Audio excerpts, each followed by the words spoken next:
ॐ नमस्तस्मै गणेशाय ब्रह्मविद्याप्रदायिने यस्यागस्त्याय ते नाम विघ्नसागरशोषिणे ध्याये स्थिरेण चित्तेन गणेशं सर्वसिद्धिदं बुद्धिप्रकाशकं पूर्णं योगिनां हृदि संस्थितं स्वानन्देशं गणेशानं महावाक्यस्वरूपिणं तत्त्वमस्याकृतिधरं सिद्धिबुद्धियुतं भजे सिन्दूरोद्धूलिताङ्गं तिलकविलसितं चारुगौराङ्गरागं गाणेशाक्षान् दधन्तं स्मितमुखकमलं ज्ञानमुद्राकराब्जं भव्यं चाजानुबाहुं यतिवरममलं शुद्धकाषाय वस्त्रं योगीन्द्रं श्रीगणेशं परमगुरुवरं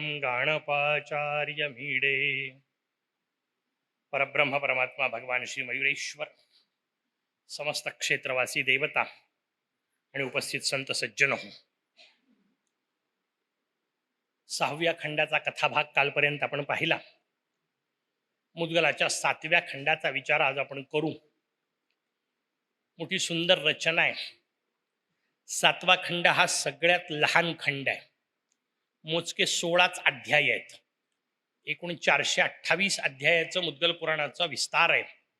त्यातले मोजके 16च अध्याय 7व्या खंडाला दिले.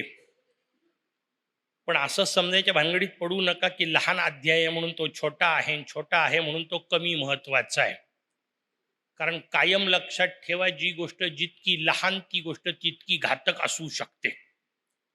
आणि म्हणून सगळ्यात कमी वर्णन कोणाचं केलं तर त्याचं उत्तर आहे ममासुराचं केलं. आणि सगळ्यात जास्त घातक कोण असतो तर त्याचं उत्तर आहे ममासुरच असतो.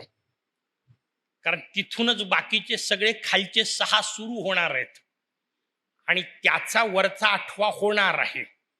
म्हणून तो 7व्या अशा अवस्थेत आहे विचित्र की त्या ममासुरापासून खालचे काम, क्रोध इत्यादी विकार निर्माण होणार आणि त्या ममत्वाचाच पुढे जाऊन अहंकार होणार. म्हणून तो दिसायला लहान असला तरी सगळ्यात घातक असलेला आहे. कारण जी गोष्ट लहानशी असते ती जास्त जीवघेणी असू शकते. एखाद्या मोठ्या सबलीवर तुमचा पाय पडला तर कदाचित तुम्हाला त्रास होणार नाही, पण एखाद्या टाचणीवर पाय ठेवून पहा, म्हणजे जे काय वाटतं ते कळेल आपल्याला. लहान गोष्ट याचा अर्थ ती गौण असते असं नाही, ती जास्त जीवघेणी असू शकते. आणि ममासुराचा नेमका तो विषय आपल्याला 7व्या स्कंधात येतो. या 7व्या खंडामध्ये भगवान विघ्नराजांचं चरित्र आपल्या समोर आहे, ममासुराचं चरित्र आपल्या समोर आहे. प्रत्येक खंडामध्ये एक विशिष्ट संवाद आहे, त्या खंडापुरता. या खंडातला संवाद जो आहे तो दिती आणि कश्यपांचा संवाद आहे. कश्यपांच्या 13 पत्नींचं वर्णन आपण पाहिलं. काही जागी ते 27 असंही वर्णन आहे. पण या 13 पत्नींमध्ये आदिती मी आपल्याला सांगितली, जिच्या पोटी भगवान विनायक प्रगट झाले होते. त्याच्यामुळे आदिती ही एक त्यांची पत्नी. दुसऱ्या पत्नीचं नाव दिती आहे. आदितीच्या पोटी जे जन्माला येतात त्यांना आदित्य असं म्हणतात, म्हणजे देवता असं म्हणतात. सगळ्या देवता आदितीचे मुलं आहेत आणि उलट्या बाजूला सगळे दैत्य हे दितीचे मुलं आहेत. या दितीच्या पोटी झालेले 2 अत्यंत श्रेष्ठ मुलं आपण सुरुवातीला पाहिले, हिरण्याक्ष आणि हिरण्यकश्यपू. गंमत पहा कशी आहे. त्या दोघांचं नाव निघालं म्हणून मुद्दाम एक विषय त्या निमित्ताने आपल्या समोर सांगतो. हिरण्याक्ष आणि हिरण्यकश्यपू हे अत्यंत भयानक राक्षस होते. कसे निर्माण झाले पुराणांनी आपल्याला त्याच्या कथा सांगितल्या. जे सनक, सनंदन, सनातन आणि सनतकुमार नावाचे 4 ब्रह्मपुत्र सांगितले, हे एक दिवस भगवान विष्णूंना भेटण्याकरता गेले. भगवान विष्णूंच्या दर्शनाकरता गेले तर भगवान विष्णू आराम करत होते. भगवान विष्णू झोपले. त्यांच्या झोपेत व्यत्यय येऊ नये म्हणून द्वारपाल असणाऱ्या जय आणि विजयांनी त्यांना अडवलं. सांगितलं उभे राहा, थोडा वेळ थांबा. भगवान विष्णू उठले की आतमध्ये सोडतो. हे त्या द्वारपालावर संतापले. तुम्ही म्हणाल संत असे संतापतात का? त्याचं उत्तर पुढे जे झालं त्याचा विचार करा, म्हणजे संतांचा संताप सुद्धा कामाचा असतो हे कळेल आपल्याला. हे त्यांच्यावर संतापले. त्यांना सांगितलं तुम्हाला समजत नाही नेमकं कोणाला अडवायचं आणि कोणाला सोडायचं, तुम्ही राक्षस व्हा. या सगळ्या गोंधळाचा परिणाम आतमध्ये भगवंतांना आवाज गेला. आपल्या भक्तांचा आवाज म्हटल्यानंतर, सनक सनंदनांचा आवाज म्हटल्यानंतर भगवान बाहेर आले. भगवंतानी आल्यानंतर झालं, विचारलं काय झालं, म्हणे असं असं झालं, तुमची झोप मोडू नये म्हणून आम्ही यांना अडवलं, तर यांनी आम्हाला शाप दिला, तुम्ही राक्षस व्हा. भगवान म्हणतात नाही, एकदा नाही शाप, 3दा राक्षस व्हा. म्हणाले अजब ताप आहे, तुमची झोप मोडू नये म्हणून आम्ही अडवतोय, हे आम्हाला राक्षस व्हा सांगताय, तुम्ही ताप तिप्पट करताय. पण भगवंताने सांगितलं काळजी करू नका रे, तुम्ही 3 वेळा राक्षस झाले, तुम्ही तुमच्याकरता 4 वेळा प्रगट होईल, मग तर काय अडचण नाही ना. तसंच झालं. पहिल्यांदा हे दोघ जण राक्षस रूपात जन्माला आले, हिरण्याक्ष आणि हिरण्यकश्यपू म्हणून. यांना मारण्याकरता भगवंतांनी 2 वेगवेगळे अवतार घेतले, एक वराह अवतार आणि एक नरसिंह अवतार. सगळ्यांना माहिती असलेली कथा नाही सांगायची, मला त्याच्यात पुढचं सूत्र सांगायचंय. पुढच्या जन्मात हेच दोघं रावण आणि कुंभकर्ण म्हणून जन्माला आले असं वर्णन आहे. त्यांना मारण्याकरता भगवान रामरूपामध्ये येऊन पोहोचले. 3ऱ्या जन्मामध्ये हे शिशुपाल आणि वक्रदंत नावानी जन्माले, किंवा दंतवक्र दोन्ही नाव आहेत त्याच्या मागे पुढे. तो वक्रदंत नावानी जन्माला आले आणि त्यांना मारण्याकरता भगवान श्रीकृष्ण रूपात अवतीर्ण झाले. गंमत तुमच्या लक्षात आली का? हिरण्याक्षाला मारण्याकरता आलेले भगवान वराह किंवा हिरण्यकश्यपूला मारण्याकरता आलेले भगवान नरसिंह हे अत्यंत थोडा वेळ पुरते अंशावतार आहेत. त्यापेक्षा रामचंद्रांचा अवतार दीर्घकालिक आणि अधिक श्रेष्ठ आहे, मानवी स्वरूपातला अवतार आहे. त्यानंतर भगवान श्रीकृष्ण येऊन पोचले, ते पूर्ण ब्रह्मस्वरूप, आपण त्यांचं वर्णन केलं, पूर्ण अवतार म्हणून त्यांचं वर्णन केलं. गंमत तुमच्या लक्षात आली असेल, नसेल तर मी आणून देतो मुद्दाम. हिरण्याक्ष आणि हिरण्यकश्यपू जेवढे भयानक होते तेवढे काही रावण कुंभकर्ण भयानक नव्हते. हिरण्याक्ष हिरण्यकश्यपूच्या मुकाबल्यात बरेच होते. रावण आणि कुंभकर्ण जेवढे भयानक होते त्याच्या मुकाबल्यात शिशुपाल आणि वक्रदंत काहीच नव्हते. शिशुपाल निदान माहीत तरी येऊ, वक्रदंत शोधावंच लागतो, कुठल्या अध्यायात आला आणि कुठं मारला पत्ताच नाही त्याचा. कुठल्या तरी एका अध्यायात मध्ये फक्त लांबापुरती कथा येऊन जाते, रस्त्यात भगवान निघाले होते, मध्ये वक्रदंत त्यांच्यावर चालून आला, भगवंतांनी सुदर्शन सोडलं, वक्रदंत मारून टाकला, संपली. याच्या पलीकडे कथाच नाहीये. तेवढ्यापुरतीच कथा आपल्याला पाहायला मिळते. तुमचे एक सूत्र लक्षात आलं असेल तर, इतके भयानक जेव्हा राक्षस होते तेव्हा खरं तर भगवंताचा पूर्णावतार पाहिजे होता की नाही? कारण राक्षस एवढे भयानक होते तर भगवानही पूर्ण अवतारात पाहिजे होते. तेव्हा भगवान थोडीशा अवतारात, अंशावतारात आले. आणि जेव्हा शिशुपाल वक्रदंतासारखं काहीच किंमत नसलेले राक्षस होते तेव्हा भगवान पूर्ण अवतारात आले. असं का घडलेलं असेल हे समजून घेण्याचं एक सूत्र आहे त्याच्या मागचं. कारण हिरण्याक्ष हिरण्यकश्यपूची ताकद रावण आणि कुंभकर्ण अवस्थेत कमी झाली, शिशुपाल आणि वक्रदंत अवस्थेत आणखीन कमी झाली. ज्यांची ताकद नंतर नंतर कमी होत जाते त्यांना राक्षस म्हणतात, कारण ती शक्ती संपत जाते. का? कारण ते भोगत राहतात, आणि जे भोगत राहतात त्यांचा ऱ्हास निश्चित असतो. म्हणून पुढचं सूत्र आपल्याला सांगितलं, राक्षसी शक्ती कमी होत जाते, उलट ईश्वरी शक्तीचं स्वरूप उलट आहे, ती वाढत असते. म्हणून वराह अवतार फार थोड्या वेळापुरता, हिरण्यकश्यपूला मारण्याकरता आलेला नरसिंह अवतार थोडा वेळ पुरता, राम अवतारात ईश्वरी तत्व अधिक विकसित झालं, कृष्ण अवतारामध्ये ते पूर्ण विकसित झालं. पुढे पुढे जात विकसित होत जाणे यालाच दैवी लीला म्हणतात. म्हणून कुठलंही काम आपलं व्यवस्थित चाललंय की नाही, ते दैवी स्वरूपातलं आहे की नाही, हे शोधायचा हाच निकष आहे. की सुरुवातीच्या दिवसानंतर जर ते कमी कमी होत गेलं असेल तर याचा अर्थ आपण राक्षसी वाटेवर आहोत. माझ्या सुरुवातीनंतर मी वाढत वाढत गेलो असेल तरच मी दैवी वाटेवर आहो, हा साधा निकष आहे. आणि मग स्वतःच्या जीवनाला हा लावत जा. कालपर्यंत मी जेवढा वेळ उपासना करत होतो त्यापेक्षा माझी उपासना जर वाढली असेल तरच मी वाढलो, नाही तर फक्त वयाचे आकडे वाढले, मी वाढलो नाही. माझ्या वयासोबत माझी उपासना वाढली पाहिजे, माझ्या वयासोबत माझा आनंद वाढला पाहिजे, माझ्या वयासोबत माझी प्रसन्नता वाढली पाहिजे, माझ्या वयासोबत किमान माझी बौद्धिक क्षमता तेवढं तर वाढलं पाहिजे, आनंद घेण्याची पात्रता तर वाढली पाहिजे. लहानपणी ज्या गोष्टीत आनंद मिळतो त्याच गोष्टीत आजही जर आनंद मिळत असेल तर वाढलो काय नेमकं आपण? सगळ्या गोष्टी भगवंतांनी सुखाच्या दिल्या. तुमच्या माझ्यापैकी इथं बसलेल्या प्रत्येकाच्या जीवनात ही मजेदार रचना आहे. आता आमची तीच विषय चर्चा चालू होती. मला सांगा, एकेका गोष्टी करता एक एक तास, दीड दीड तास आपल्याला द्यावा लागत होता. साधा स्वयंपाक करायचा तर चूल सारवण्यापासून सुरुवात आमच्या माता भगिनी करत होत्या. चूल सारवावं लागत होती, त्याच्यानंतर तिला वाळू द्यावं लागत होतं, त्याच्यानंतर लाकडं आणावं लागत होते, ते त्याच्यात लावायचे. पेटवणे हा लंबा विषय होता. त्याच्यानंतर भांड ठेवायचं. भांड ठेवेपर्यंत जवळजवळ पाऊण तास लागत होता. बरोबर? एका सेकंदात काम झालंय. लायटर सुद्धा लावायचं काम नाही राहिलं. बटन लावलं की आपोआप लागतं. पाऊण तास वाचला की नाही? सगळ्या माता भगिनींचा पाऊण तास वाचला. आता फक्त प्रश्न महत्वाचा आहे, त्या वाचलेल्या पाऊण तासातले निदान 5 मिनिटं तरी मोरयाला दिले का?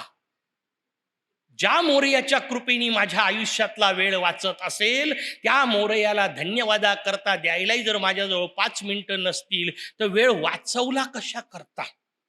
मला हा प्रश्न आमच्या महाविद्यालयीन क्षेत्रात नेहमी पडतो. आमचे पोरं प्रचंड वेग वाचवण्यात येतो. इतक्या वेगात वेगात वेगात वेळ वाचवायचा आहे. कुठले सिग्नलला जाऊन पहा, तुम्हाला लक्षात येतं नाही का? थांबायला तयार नाही. समोरचा लाईट बदलायच्या आतमध्ये यांची गाडी सुटते. इतका वेळ वाचवाय करता मरमर करतायत. चांगली गोष्ट आहे, वेळ वाचवायलाच पाहिजे. पण महत्वाची गोष्ट आहे, वाचवलेल्या वेळेचं काय करतात याचं उत्तरच नाहीये. आणि वाचवलेला वेळ काय, तर पुढच्या चौकात जाऊन जर पांठिल्यावर उभं राहून जर खर्रेच खाणार असतील तर कशाला वाचवला वेळ? वेळ वाचवायला पाहिजे, बरोबर आहे. पण वाचवलेल्या वेळाचं भगवंताला चिंतन करण्याकरता जर वाढवत असेल तरच मी वाढलो. लहानपणी जर मी स्वानंदेश स्तोत्र वाचत असेल, आता निदान मी त्याच्या पुढं गणेश गुह्यापर्यंत तर पोहोचलो पाहिजे की नाही? योगींद्र गुह्यापर्यंत तर पोहोचलो पाहिजे की नाही? आता लहानपणी योगींद्र गुह्य वाचत असेल तर आता मी निदान गणेश विजयापर्यंत पोहोचलो पाहिजे की नाही? आणि कधीतरी मला आयुष्यात मुद्गल समजून घ्यावं जर वाटलं नाही, तर जन्म आला हेला आणि पाणी वाहता वाहता मेला आपल्यासाठी म्हटलंय. ही विकासाची रचना आहे, हे विकासाचे निकष आहेत. मी मोठा झालो की नाही तपासण्याचे मार्ग आहेत. कारण मला अधिक साधना करावी वाटली पाहिजे. ती ज्यांना वाटत नाही दैत्य त्यांना म्हणतात. दैत्य शब्द वारंवार मी आपल्याला सांगतोय, काही संबंध नाही. मालिकांनी सांगितले तसे दैत्य नसतात. ते काळे कभिन्न नसतात. ते विनाकारण हा हा करत हसत नसतात. त्यांना शिंग नसतात. त्यांचे डोळे लाल नसतात. दैत्य सगळे आपल्याच मध्ये बसलेले असतात. ही रचना आपल्याला व्यवस्थित समजून घ्यावी लागेल. मग दितीचा आणि कश्यपांचा संवाद आहे, कारण ती दिती दैत्य माता आहे, बुद्धीच आहे. तीच अदिती आहे, तीच दिती आहे नाही का?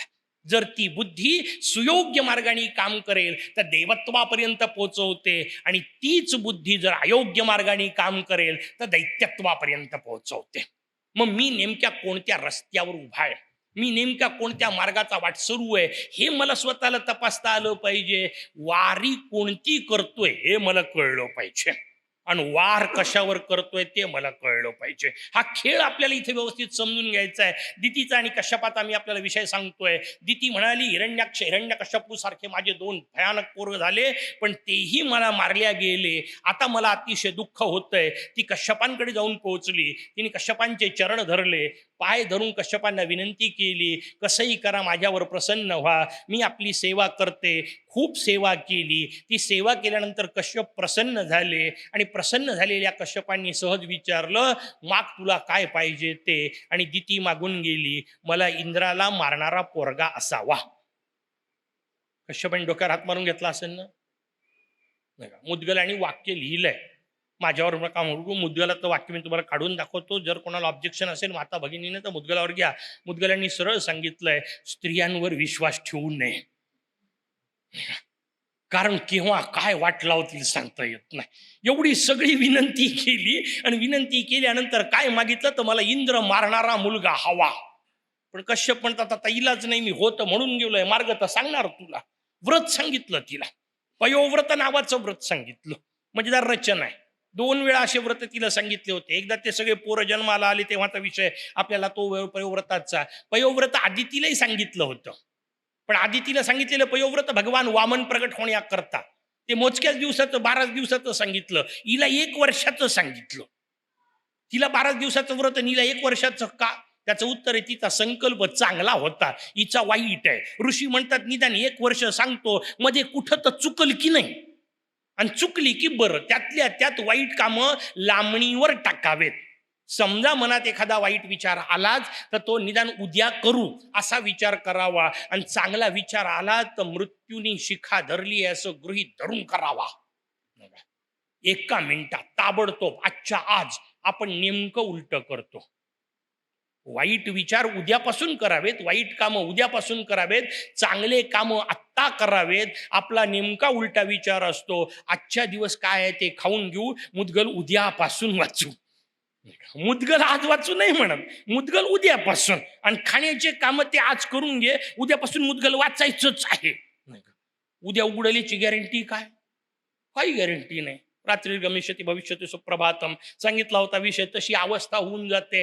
आजच्या आज चांगल्या गोष्टी, नेमका उलटा विषय आल्यामुळे हिला सांगितलं 1 वर्षाचं व्रत. बसली बाई, पक्की होती, निष्ठेने बसली. तिने व्रत करायला सुरुवात केली. व्रताचा परिणाम झाला, गर्भवती झाली. गर्भवती झालेल्या तिच्यावर सतत लक्ष आता असलं पाहिजे. या हिशोबामध्ये देवर्षी नारद पोचले स्वर्गात. त्यांनी जाऊन इंद्राला सांगितलं, म्हणे देवी दिती तप करतीये.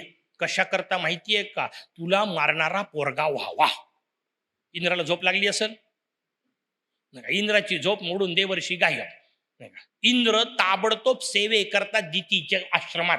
आई, खूप दिवस झाले तुझी सेवा केलीच नाही, असं येऊन पोरग म्हणायला लागलं का समजून घ्या आईने काहीतरी सया मागणार. आजकाल मोठी परिस्थिती वाईट झालेली आहे. आई वडिलांची सेवा पोरं करायला लागले म्हणजे सया मागतील की काय, अशी भीती वाटायची वेळ येऊन पोहोचली. तेव्हाही होतं. इंद्र येऊन पोहोचला, आई तुझी सेवा करायची, पण दिती विचार करते हरकत नाही, रोज समोर दिसेल तर मला निदान माझ्या व्रतात मजबूतपणा येईल. याला म्हणतात हिशोब. ती म्हणते इंद्र समोर दिसला ना, यालाच मारणारं पोरग करायचंय ना, याच्याकडे पाहत पाहत मी विचार करत राहील. आणि माता ज्या गर्भात असताना, गर्भवती असताना जो विचार करते त्याचा परिणाम बरोबर पोरावर होणार. त्या हिशोबामध्ये दिती तपश्चर्या करत बसलीये. बराच दिवसाचा काळ गेला, मोजके 10 दिवस उरलेत. तोपर्यंत इंद्राला एकही चूक सापडायला तयार नाही. इंद्र येऊन पोहोचला या हिशोबामध्ये. हिची चूक झाली की शिक्षा करायची, कारण मी देवांचा राजा आहे, संपूर्ण विश्व माझ्या ताब्यात आहे, राजाला अधिकार आहे शिक्षा करण्याचा. हा म्हणतो हिची चूक सापडली पाहिजे. काय कट्टर असतील त्याचा विचार करा. 9 महिने एकही चूक सापडली नाही. तेव्हा भगवान काहीतरी फळ देऊ शकतो. इथं दिवसात 9 चुका होतात नाही का? कसा फळ मिळतील समजून घेण्यासारख्या सगळ्या कथा आहेत. तिने 9 महिने एक चूक नाही, आता फक्त 10 दिवस उरले अशी अवस्था. आणि 1 दिवस आता बस संपत आलं. गडबड तिथंच होते. संपत आलं की गडबड होऊ शकते, म्हणून फार कठीण असतं शेवटचे 4-5 दिवस. मोजके उरलेत आता आपले नाही का? शेवटच्या 4-5 दिवसात नेमकं काहीतरी गडबड होऊ शकते. भगवंताला रोज प्रार्थना करावी, हत्ती गेलाय आता शेपूट राहिलंय, तेवढं व्यवस्थित जाऊ दे नाही का? नेमकं तिथं अडचण येऊ शकते. तशी अवस्था आली. आणि 10 दिवस उरले असताना दितीने 2 अजब चुका केल्या. पहिली चूक काय केली? म्हणे दुपारी झोपली. व्रतामध्ये चालत नाही. व्रताचे जे नियम आहेत त्या नियमात दुपारी झोपलेलं चालत नाही, हा व्रताचा एक नियम. आणि दुसरी गोष्ट, जानुभ्याम स्थित्वा असा शब्द वापरला त्यांनी. गुडघे असे जवळ घेतले होते आणि त्याच्यात डोकं लावून झोपली. असं झोपायचं नसतं. गुडघे दोन्ही जवळ घेतले, त्याच्यावर डोकं टेकवलं, असं झोपणं हा दोष सांगितलेला आहे. गुडघ्याला शब्द जानू आहे, संस्कृत मधला शब्द जानू म्हणजे गुडघा. आमच्या महाविद्यालयात जानू हा शब्द वेगळ्याच कारणाने वापरतात, आणि त्याला संस्कृतमध्ये योग्य शब्द आहे गुडघा. ज्यांच्या घुटण्यात असतो तेच जानू. न बोललेलं बरं, भाव सोडून द्या. त्यातला अर्थ लक्षात घ्या. अशी दुपारी झोपली, 2 चुका घडल्या. देवराज इंद्र म्हणतात आता हिला शिक्षा केली पाहिजे. देवराज इंद्र सूक्ष्म रूपात गर्भात शिरले. त्यांनी त्या गर्भाचे 7 तुकडे केले. त्या गर्भाचे 7 तुकडे केले. पण तपश्चर्येने तयार झालेला गर्भ आहे, तो असा कसा मरणार आहे? तो गर्भ तसाच जिवंत राहिला. हा म्हणतो ठीक आहे आणखीन करू. यांनी प्रत्येकाचे पुन्हा 7-7 तुकडे केले. 49 तुकडे झाले. ते 49 तुकडे मिळून इंद्राला म्हणतात, का दादा आम्हाला मारतो? आम्ही भाऊ आहोत तुझे नाही का? सावत्र आईचे असलो म्हणून काय झालं? आम्ही तुझे भाऊ आहोत. आम्ही सोडून देतो आमची राक्षसी वृत्ती, त्या आईच्या म्हणण्यानुसार वागणार नाही, याच्यानंतर तुझ्या म्हणण्यानुसार वागू. आम्ही तुला शरण आलोय, आम्हाला तू नष्ट करू नको. एवढं त्या सगळ्यांनी सांगितलं की इंद्राने मान्य केलं. इंद्र आपले बाहेर पडले आणि 10 दिवसानंतर हिला लेकरं झाले 49. कारण पहिले 7 तुकडे गेले, मग त्याचे पुन्हा 7-7 केले होते. 49 लेकरं झाले. दिती आश्चर्यचकित. कश्यपांच्या आश्रमात जाऊन कश्यपांना विचारते. कश्यपांच्या आश्रमात हा शब्द ऐकून घ्या. तुम्ही तिथंच राहत होती ना? एका घरात नव्हते राहत दोघं? नव्हते राहत. ऋषींची मजेदार रचना असते. ऋषींना 13 पत्नी होत्या आणि ऋषी 14व्या झोपडीत राहत होते. नाही का नको यांचे 13चा विषय, तेवढ्या पुरताच संपर्क, त्याच्यानंतरचा विषय नाही. ते आपल्या अनुष्ठानामध्ये राहत होते. ही कश्यपांच्या आश्रमात गेली, कश्यपांना तिने येऊन सांगितलं असं असं घडलेलं आहे. कसं घडलं नाही तर तुलाही समजू शकते काय घडलं, लाव ध्यान. तिने ध्यान लावलं. देवराज इंद्र समोर आले. लक्षात आलं की यांनी सगळं केलेलं आहे. हिने इंद्राचं स्मरण केलं. इंद्राला प्रगट होणं भाग होतं. देवराज इंद्र येऊन पोहोचले. हिने इंद्राला विचारलं काय का केलं असं. म्हणून माझा काय शास्त्राने नियम सांगितलाय, तू दुपारी झोपली मी तुला शिक्षा देणार, तू अशा अशा पद्धतीने झोपली आई मी तुला शिक्षा दिली, पण हरकत नाही. आता हे 49 मला शरण आलेले आहेत, मी या सगळ्यांना घेऊन जातो. इंद्र ते 49 घेऊन गेला. त्यांना पुढे मरुद्गण नावाची संज्ञा मिळाली. ते सगळे मरुतगण म्हणून ओळखल्या गेले. हे इंद्राचे सगळे सोबती झाले. हे इंद्राच्या सोबत सगळेजण राहू लागले. त्यानंतर दितीला अतिशय वाईट वाटलं. एवढ्या मेहनतीने 1 वर्ष व्रत केलं, त्या व्रतानंतर गर्भ राहिला, त्याच्यानंतर पुन्हा ते गर्भ होईपर्यंत पूर्ण होईपर्यंत पुन्हा आनंदित राहायच्यात व्रत केलं, आणि इतकं सगळं झाल्यानंतरही असं झालं. दिती कश्यपांना प्रार्थना करतीये, एवढे सगळे व्रत मी न चुकता व्यवस्थित केले, पुढचा प्रश्न तुमचा माझा, तरी माझं असं का झालं? सगळ्यांना कॉमन प्रश्न आहे. मी इतकं सगळं केलं तरी माझं असं का झालं? त्याच्यावर भगवान कश्यप सांगतात, तू सगळं केलं पण खरंच किती प्रेमाने केलं हे स्वतःला विचार. कोणत्या कारणाने केलं हे स्वतःला विचार. कोणत्या उद्देशाने केलं. आणि कायम लक्षात ठेवा, अध्यात्मामध्ये कृतीला महत्व फार कमी आहे. अध्यात्मामध्ये उद्देशाला महत्व जास्त आहे. आणि आपल्या कृतीमध्ये अनेकदा उद्देश दिखाऊपणाचा असतो. बाकीच्यांनी मला बरं म्हटलं पाहिजे, बाकीच्यांनी मला धार्मिक म्हटलं पाहिजे म्हणून जर मी मंदिरात जात असेल तर बाहेरचे लोक कदाचित पाहतील, मोरया चुकूनही पाहत नाही हे खात्री बाळगा. कारण त्याला हेतू कळतो, त्याला बाहेरची नाही कळत गोष्टी. कृती महत्वाची नाहीये, कृतीच्या पलीकडे हेतू. आणि अनेकदा कृती वाईट असते, हेतू चांगला असला तर ती योग्य असते. मला सांगा, कोणालाही पाय लागणं पाप की नाही? साधी गोष्ट आहे, व्यवहारात आपण करतो. समजा चुकून एकमेकाला पाय लागला तर आपण ताबडतोब नमस्कार करतो. पाय लागणं हे पाप आहे. त्यातल्या त्यात आईला लागला तर महापाप आहे. मातेला कुठे पाय लागत असतो का? पण आईची पाठ दुखत असेल तर त्याच्यावर पाय देणं पाप की पुण्य? किती अजब आहे. आईची पाठ दुखत असेल तर पाठ दाबून देण्याकरता लहानपणी मी पाय देत होतो, ते पुण्य. कारण हेतू चांगला होता. कृतीवर ठरत नसतं, हेतू महत्वाचा आहे. तो हेतू नाही समजला तर गडबड होते. समोरच्याच्या शरीरावर चाकूनी वार करणं ही अत्यंत वाईट गोष्ट आहे. समोरच्याचं अंग फाडणं ही अत्यंत वाईट गोष्ट आहे. त्याच्यातून रक्त काढणं ही अतिशय वाईट गोष्ट आहे. पण ते डॉक्टरनी केलं तर फी द्यावी लागते. मी तुमचा दात पाडला तर तुम्ही माझ्यावर केस कराल, पण डॉक्टरला पैसे दात काढण्याचे देऊन येतो आपण. का? कारण त्याचा हेतू चांगला असतो. दोन मधला फरक कायम लक्षात ठेवा. कृती तीच आहे. गुंडही दातच पाडतो, डॉक्टरही दातच काढतो, पण ह्यांनी पाडलेला असतो आणि त्यांनी काढलेला असतो. दोन शब्दातला नेमका फरक. कारण दोघांचा हेतू वेगळा आहे. हेतूवर गोष्ट ठरत असते, कृतीवर नसते. कृती दोघांनी तीच केली, पण कृतीनी महत्व नसतं, हेतू महत्वाचा आहे. आणि उपासनेत तर फार महत्वाचं आहे, तुम्ही कोणत्या हेतूनी करताय.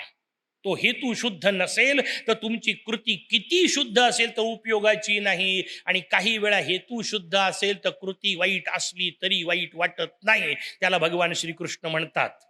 भीष्माचा विषय सांगितला होता की भीष्म मारले ही कृती वाईट आहे, द्रोण मारले ही कृती वाईट आहे. बरं, सगळे खोटे बोलून मारले, एकालाही सरळ मारलेलं नाही. भीष्मांनाही खोटं बोलून मारलं, कारण त्यांना अर्ध पुढचं करायला सांगितलं. द्रोणाचार्याला तर समोर खोटं बोलून मारलं.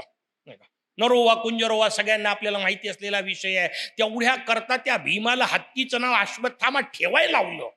किती प्लॅनिंग आहे, केवढं अजब प्रकारचं. त्या अश्वत्थाम्या नावाचा हत्ती ठेवला, त्या भीमाला इतकं बरं वाटायचं, क्या बात आहे. तो त्याच्यावर बसायचा आणि जोरात ओरडायचा, हे अश्वत्थाम्या इकडंच चल. तो दिसला की जोरात ओरडायचा. त्याला काही लाऊडस्पीकरची गरज नव्हती, दलान ओरडायचा. तो अश्वत्थामा काय थरथर थरथर करत असत. त्या अश्वत्थाम्याला मारलं कशा करता? हे खोटं बोलणार नाहीत. नको तिथं सत्यवादी. कुठं सत्यवादी असलं पाहिजे कळलं पाहिजे. सत्य बोलावं हे खरंच आहे, पण कुठं बोलावं हेही कळलं पाहिजे. समजा उद्या तुम्ही चौकात उभे आहात, आपला चौक सगळ्यांना माहिती असलेला, एक रस्ता बारामती, एक रस्ता पुणे, एक रस्ता सुप, एक रस्ता नीरा. तुम्ही तिथं उभे आहे. एक गाय धावत धावत आली, बारामतीच्या दिशेने गेली. एक गाय धावत धावत सुप्याकडून आली, बारामतीच्या दिशेला गेली. तिच्या मागून एक खाटीक तलवार घेऊन आलेला आहे. त्यांनी तुम्हाला विचारलं गाय कुठं गेली, खरं बोलाल की खोटं? शास्त्र तर सांगतं खोटं बोलायचं नाही, खोटं बोललं की पाप लागतं. पण आता खरं बोललं तर महापाप लागतं. कराल काय? जीवनामध्ये अशा अनेक गोष्टी आहेत, विचित्र समस्या आहेत. उत्तर काय? त्याचं उत्तर त्याच्याकरता तर पुराण प्रवचन असतात. अशी परिस्थिती आली तर काय करावं हे कळलं पाहिजे. अशा वेळा एक अद्भुत प्रकार करायचा. कोणता? त्याचं उत्तर जोरात सांगायचं, पश्चिमेला गेली.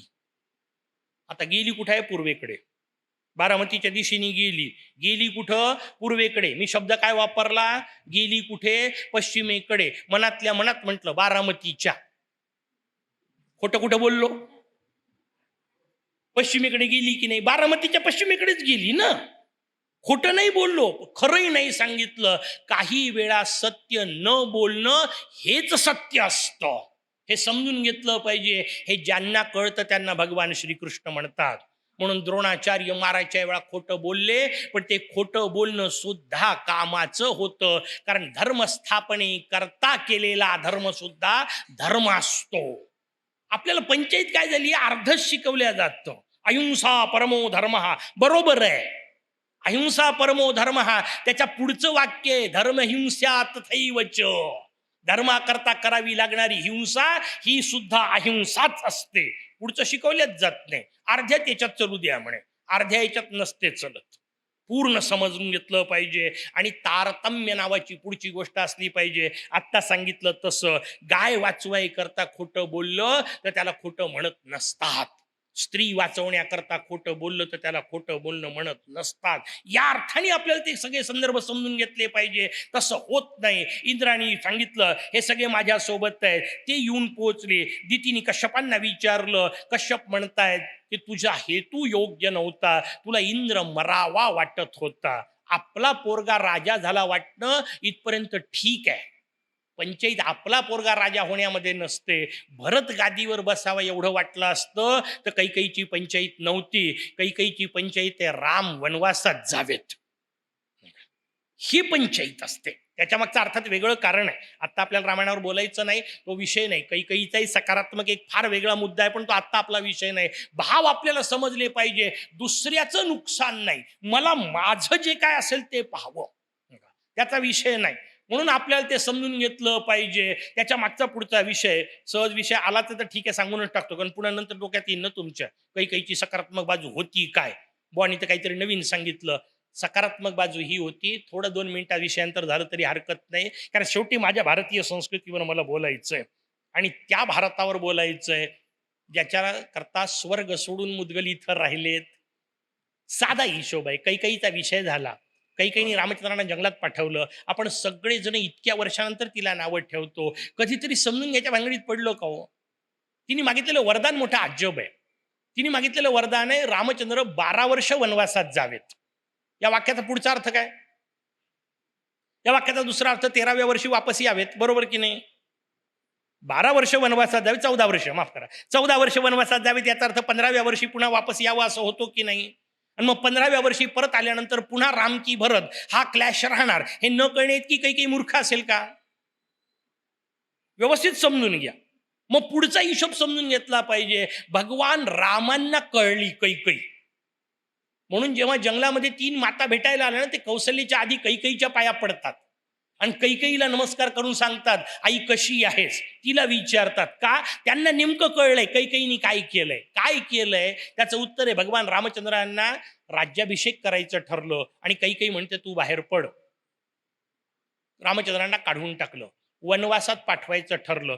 जंगलात निघून जायची वेळ आली. भगवान न करो, पण बसल्या बसल्या असा एक विचार करा, अशी वेळ तुमच्यावर संसारात आली की आता घरदार सोडून निघून जावं, अशी वेळ तुमच्यावर आली तर तुमच्या डोक्यात कुठली जागा येईल?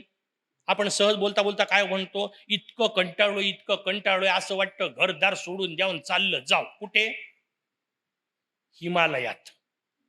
बरोबर, पक्क डोक्यात बसलेलं आहे, घरदार सोडून कुठं जाऊ, हिमालयात. मला सांगा, अयोध्येहून हिमालय जवळ होता का दंडकारण्य? अयोध्येवरून जवळ काय होतं, हिमालय कितीतरी जवळ होता. रामचंद्र हिमालयात न जाता दंडकारण्यात का आले? त्याचं उत्तर आहे, प्रॉब्लेम इकडं होता म्हणून. आणि प्रॉब्लेम इकडं काय होता त्याचं उत्तर मागच्या वेळा आपण याची सहस्रार्जुनाची कथा सांगितली. रावण रोज नर्मदेवर येऊन स्नान करत होता. वाक्य दिसायला खूप सुंदर दिसतं, धर्महिंसा तथैवच समजून घ्या. रावण रोज नर्मदेवर येऊन स्नान करत होता. लंकेत पाणी नव्हतं का? मध्ये कोणत्याच नद्या नव्हत्या का?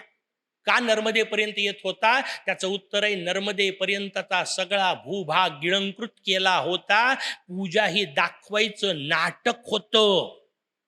तिथपर्यंत येऊन रोज पाहून जात होता, तिथपर्यंत रोज पाहणी करत होता. तुम्ही म्हणाल, पूजा हे कुठं नाटक असतं का? मागच्या महिन्यात नाही पाहिली का पूजेची नाटकं?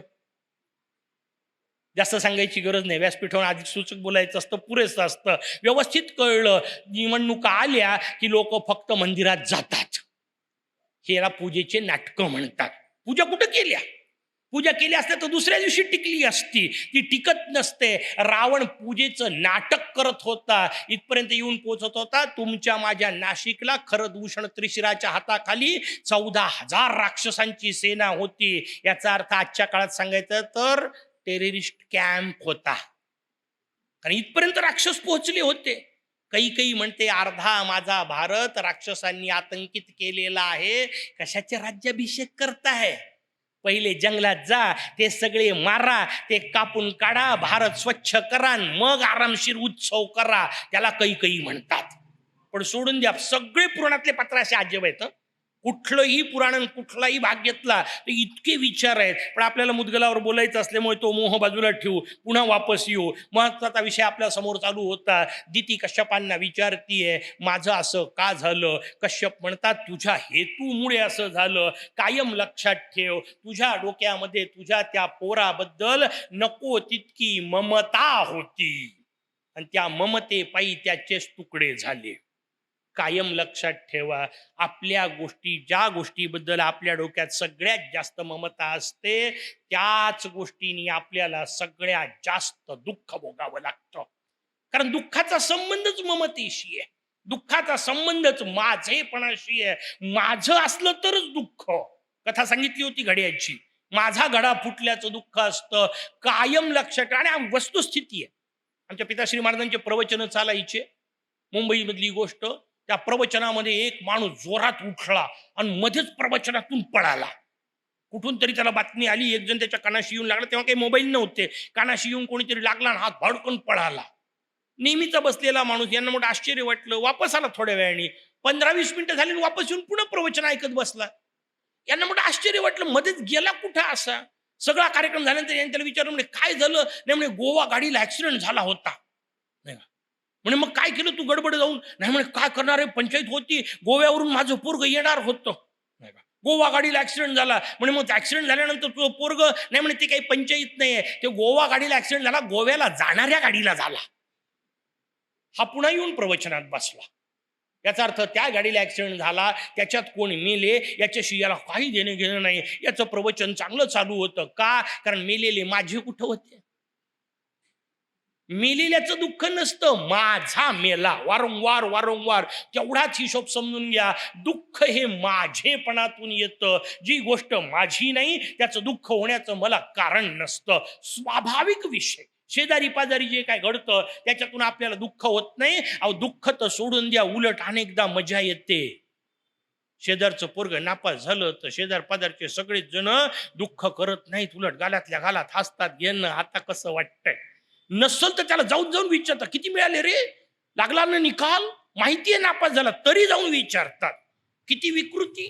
का? कारण माझा नाहीये. आणि हा विषय आपला असता तर 3 दिवस झोपले नसते. सगळे दुःख माझेपणातून आहेत. कश्यप दितीला सांगतायत, अगं तू माझेपणाचा, तो मोहाचा, ममचा विषय सोड. ममतेचा विषय सोडला तरच सुखी होऊ शकशील. का? कारण आलेली कुठलीही गोष्ट एक तर तुमच्या आधी तुमच्या आयुष्यात आहे किंवा तुमच्या नंतर आलेली आहे. नात्यांबद्दल समजून घेऊ. माझे वडील माझ्या आधी होते, माझं पोरग माझ्या नंतर आहे. मी जन्माला येताना त्यावेळा वडील आले नाही, मी जन्माला आलो त्यावेळा मुलगा असण्याची शक्यता नाही. याचा अर्थ वडील आधी होते, याचा अर्थ ते आधी जाणार. हे गृहीत आहे की नाही? मुलगा माझ्या नंतर जन्माला आला, याचा अर्थ तो माझ्या नंतर उरणार. हे गृहीत आहे की नाही? याचा अर्थ मी आयुष्यभर वडिलांना पुरत नाही आणि मी आयुष्यभर माझ्या मुलालाही पुरू शकत नाही. हे मला कधी तर समजलं पाहिजे की नाही? पण मला असं वाटतं माझ्याशिवाय त्याचं कसं, आणि माझ्याशिवाय त्याचं कसं वाटणे याचा अर्थ स्वतःला तुम्ही थेट मोरया समजताय, कारण आपल्या भरोशावर त्याचं चाललंय असं तुम्ही समजताय. केवढी गडबड आहे. आपल्या भरोशावर कोणाचंच काही चालत नाही. माझ्या भरोशावर एक किडा मुंगी जगत नाही. अहो, किडा मुंगी सोडून द्या, माझ्या भरोशावर एक झाड जगत नाही. एका झाडाला जगणं जाऊ द्या, एक फूल येऊ शकत नाही. आणून दाखवा ना. एक फूल येत नाही. करतो मी प्रयत्न, 4-4 महिने पाणी देतो झाडांना, 4 महिने पाणी देतो, एक फूल त्या झाडाला उगवल तर शपथ. चुकून मागून आलं तर इतकं मरतुकडं वेडं वाकडं येते का त्याच्याकडे पाहताना मला वाईट वाटतं त्या फुलाकडे पाहून. एक दिवस भगवंत एक पाऊस पाडतो, झाडाला एवढे फुलं येतात की पहिले तोडाईपर्यंत दुसरे उमलायची वेळ येते. ताकद त्याची आहे, आपली नाही. आपल्याला वाटतं आपल्या अंगणात लावलेले झाडं आपले, आपल्या अंगणात लावलेले झाडं आपल्या प्रयत्नांनी फुलत नसतात. त्याचा पाऊस आला तर फुलतात.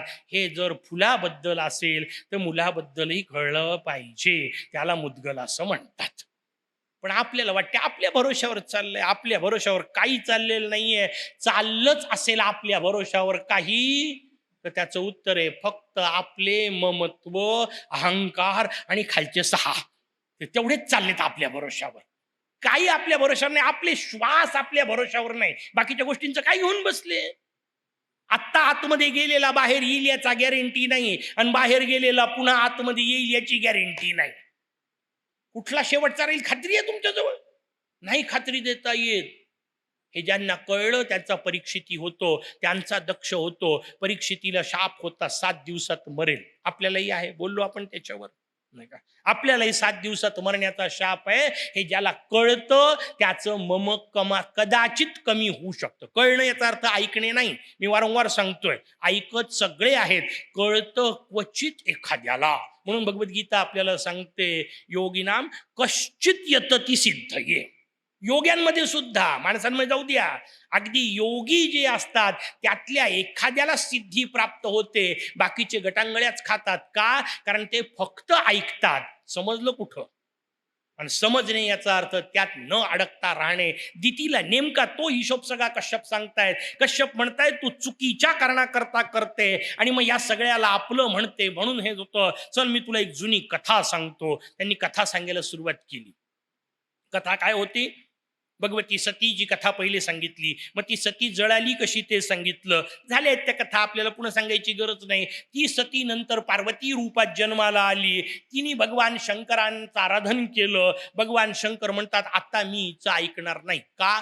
कारण एकदा ठरलं होतं माझ्यासारखी वागत नाही, आता पुन्हा हिचं कशाला ऐकायचं, नाही का?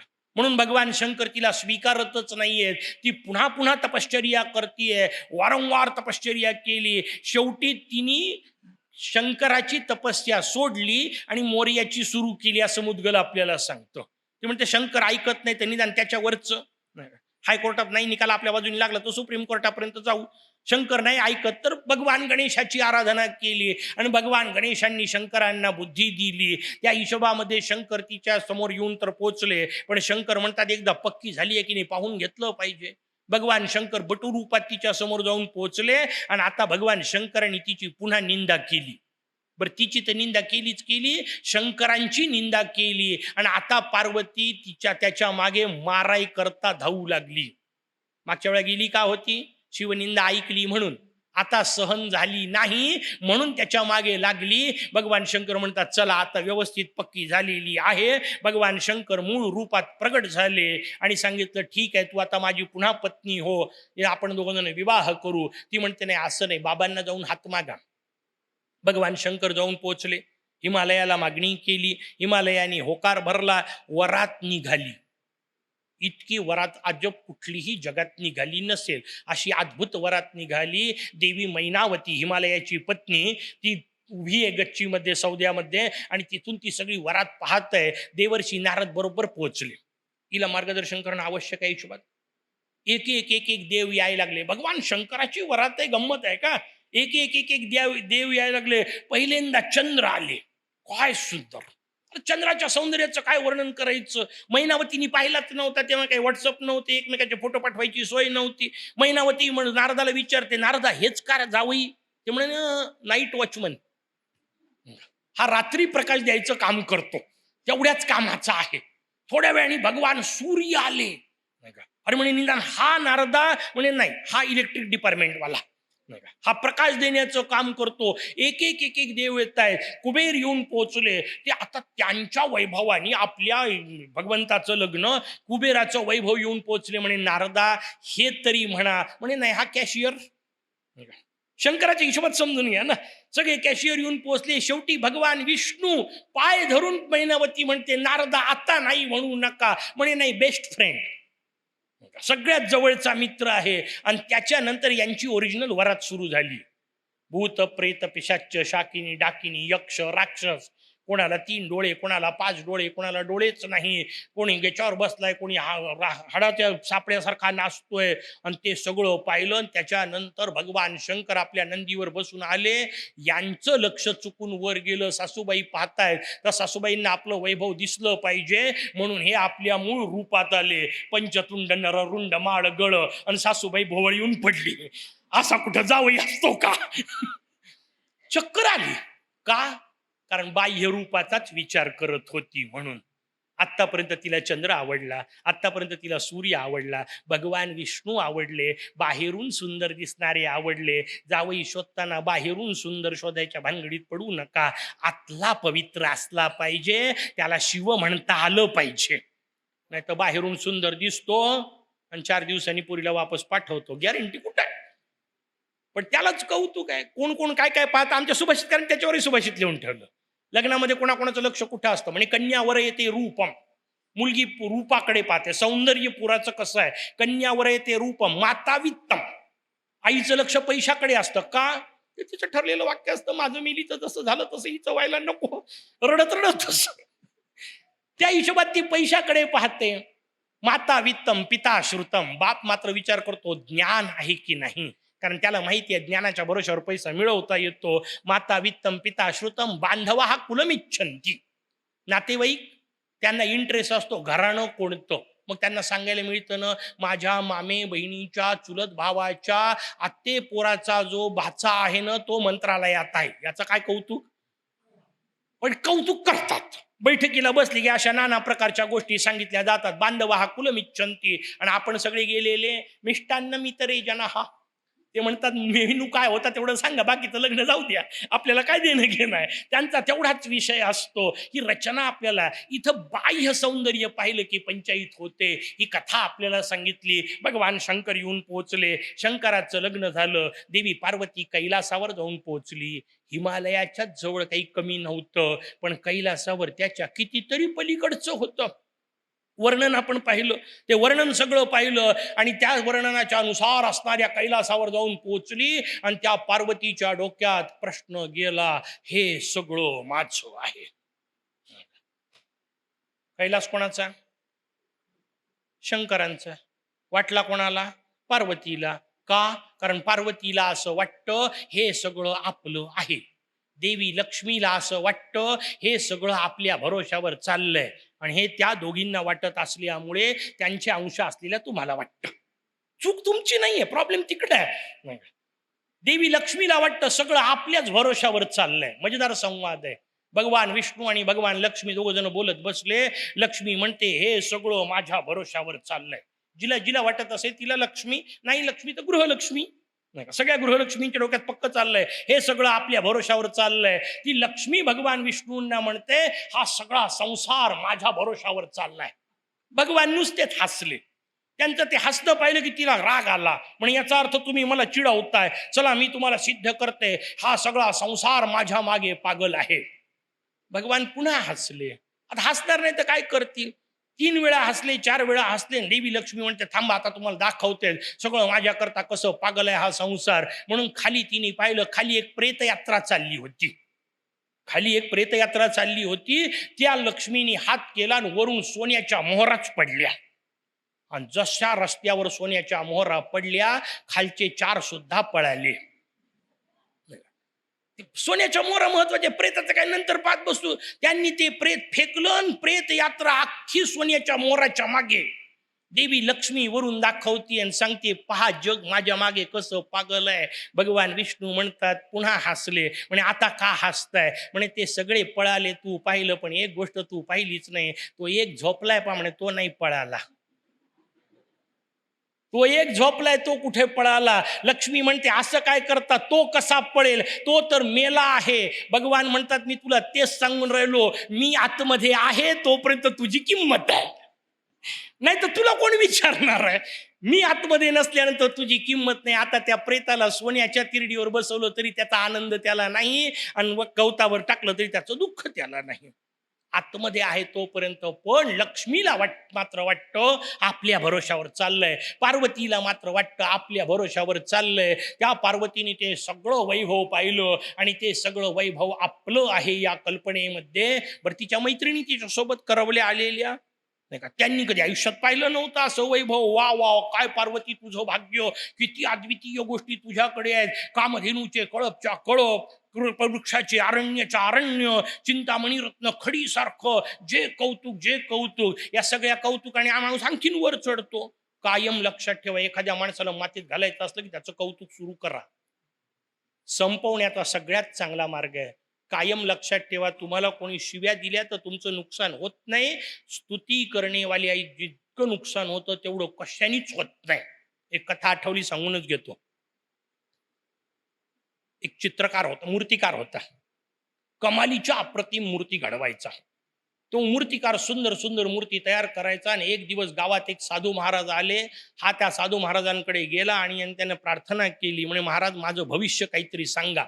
साधू महाराज म्हणाले, काय उपयोग आहे, 7 दिवस आहेत म्हणे तुझ्याजवळ, 7 दिवसात तू मरणार. याला इतकं वाईट वाटलं. 2 दिवस तर पहिले रडण्यात गेले, पण 2 दिवसानंतर यांनी महाराजांना विचारलं, म्हणे काही उपाय नाही का? महाराज म्हणे, असतात. जगात कुठल्याही गोष्टीवर उपाय आहेत, करण्याची ताकद पाहिजे. म्हणे, एक काम कर, तू मूर्तिकार आहेस, तुझ्याजवळ कला आहे, बिलकुल स्वतः सारख्या 4 मूर्ती तयार कर, एकदम सारख्या, एक रेष वेगळी नसली पाहिजे. काय रात्रभर दिवसभर करायचं ते तू पहा. 4 मूर्ती स्वतः सारख्या कर आणि त्याच्यात 5वा बस. बसला हा तसाच, 5ची सारखंच. यमराज कन्फ्यूज झाले, 5 टाकायचा कोणावर? इतका मूर्तिकार अप्रतिम. स्वतः मध्ये बसला, दोन्ही बाजूनी मूर्त्या ठेवल्या, आणि अशा अवस्थेमध्ये यमराज कणफटून गेले. यमराजांनी नारदांचं स्मरण केलं. म्हणे, नारदा मार्ग सांगा काहीतरी. नारद हळूच यमराजाच्या कानात म्हणाले, स्तुती कर. यमराज म्हणाले, वाह, हरकत नाही, योग्य. यमराजांनी स्तुती सुरू केली. आ हा हा, काय अप्रतिम मूर्ती, एक काय मूर्तीमध्ये एक रेषेचा फरक नाही, जे लंबी चौडी स्तुती. हा चित्रकार, हा मूर्तिकार जर मला भेटला तर मी याचा सत्कार करीन. हे उठून उभं राहिलो. यमराज म्हणतात, चल. स्तुती माणूस जेवढा मरतो तेवढा शिव्या देण्याने मरत नाही. त्या सगळ्या मैत्रिणींनी स्तुती केली आणि जगदंबा जोरात हसू लागली. तिच्या त्या हास्यातून एक बालक प्रगट झालं. त्याला नंतर जगाने ममासुर असं म्हटलं. कारण हे सगळं माझं म्हणजे मम आहे या कल्पनेत असलेल्या देवी पार्वतीच्या तोंडातून निघाला, अंगातून निघाला. या हिशोबामध्ये तो ममासुर नावाने प्रगट झाला. स्वाभाविक त्यांनी विचारलं, म्हणजे आईने पहिल्यांदा त्याला विचारलं, कोण आहेस तू? त्याचं ते ठरलेले उत्तर आहे, तुझ्यापासून प्रगट झालो, तूच माझी आई, तूच मला मार्ग दाखव. हिने सांगितलं, हरकत नाही, तू माझ्या ममत्वातून प्रगट झालेला आहे, तुझं नाव मम असं असेल. यानंतर तू गणेशाची उपासना कर. मस्त गोष्ट आहे. आतापर्यंतच्या कुठल्याही राक्षसाला गणेश उपासना दिली नव्हती. बाकीचे सगळे राक्षस वेगवेगळ्या देवांची उपासना करत होते. पुढचे 2 राक्षस मम आणि अहंकार यांना गणेश उपासना देण्यात आली आहे. का? कारण हे सगळ्यात जास्त डेंजर आहेत. सगळ्यात जास्त भयानक आहेत, सगळ्यात वरचे आहेत, कारण या दोघांमुळे बाकीचे खालचे आहेत. त्याच्यामुळे या दोघांचा हिशोब थेट गणेश उपासनेचा. यांना भगवान गणेश उपासनेचा मंत्र तिने दिला, नाना प्रकारचे आशीर्वाद दिले, उपस्येला बसवलं. शंभरासुर नावाचा राक्षस आला, त्या राक्षसा याला घेऊन गेला, याच्यासोबत राक्षसी विद्या त्याला दिल्या, याला प्रार्थना करायला सांगितली. मोरया प्रगट झाले आणि मोरयाला प्रार्थना केली, तत्वरूप असलेल्या कुठल्याही गोष्टीने मला कधी मृत्यू नसावा. ममासुराने वरदान मागितलं, भगवंतानी तेही दिलं. पुढचा हिशोब माहिती आहे आपल्याला. चिंतानाश नावाची नगरी स्थापन केली, सगळ्या देवतांना पराजित केलं. एक बदल वेगळा आहे, आतापर्यंत सगळ्या देवता जंगलात जात होत्या. ममासुराने आणखीन पुढचा प्रकार केला, त्या सगळ्यांना पकडून आपल्या जेलमध्ये टाकलं, बाहेर नाही सोडलं. सगळे जेलमध्ये. बाहेर होते तोपर्यंत त्यांना कोणी ना कोणी भेटत होतं, त्यांना काही ना काही उपाय मिळत होता, त्या उपायाने ते तपश्चर्या करत होते. तपश्चर्येनंतर त्यांना भगवान भेटत होते. हे सगळं यांनी वाचून ठेवलं होतं. तो म्हटला आता ह्या चुका नाही करायच्या, या सगळ्यांना जेलमध्येच टाकू, यांना गुरु भेटायची पंचायतच नको, कारण जेलमध्ये गुरु जात नव्हते त्या काळात. न बोललेलं बरं.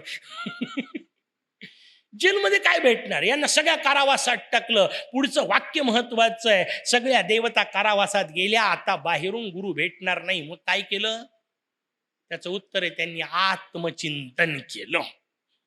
आतापर्यंत नाही नव्हती झालेली गोष्ट आता ते म्हणतात का वेळ आली, वारंवार आपल्यावर ही वेळ येते. मत्सरासूर जन्माला येतो, आपल्याला मारतो, आपण जंगलात. मदासूर जन्माला येतो, आपल्याला मारतो, आपण जंगलात. मोहासूर आला, तेच कामासुरापर्यंत प्रत्येक वेळा मार खाल्ला, प्रत्येक वेळा जंगलात गेलो, मग कोणीतरी गुरु भेटले, मग उपासना केली. लक्षात आलं आपण मार खाल्ल्यावरच उपासना करतो, हीच अडचण आहे. आताही पुन्हा तेच झालेलं आहे. आता आपण उपासना केली पाहिजे. भगवान विष्णूंनी सगळ्यांना सांगितलं, पण आता पंचायत अशी होती, जेलमध्ये होते, उपासना करणार कशी. मस्त शब्द मुद्गलांनी वापरलाय, सगळ्या देवतांनी आपद धर्माचा विचार करून उपासना केली. हा शब्द व्यवस्थित समजून घ्या. आपद धर्म याचा अर्थ अत्यंत बिकट परिस्थितीमध्ये सगळे नियम जशाला तसे पाळणं शक्य नसेल, त्यावेळी त्या नियमांना सोडायला परवानगी दिलेली आहे. पण, आणि तो पण 2-4 वेळा अंडरलाईन, तितकी बिकट परिस्थिती असेल तर आहे असं स्वतःच घोषित करून करायचं नाही. मरायची वेळ आली तर, आता मरतोच अशी अवस्था असेल तर, त्याच वेळा एखादी गोष्ट कमी जास्ती केलेली चालते, सोडलेली नाही.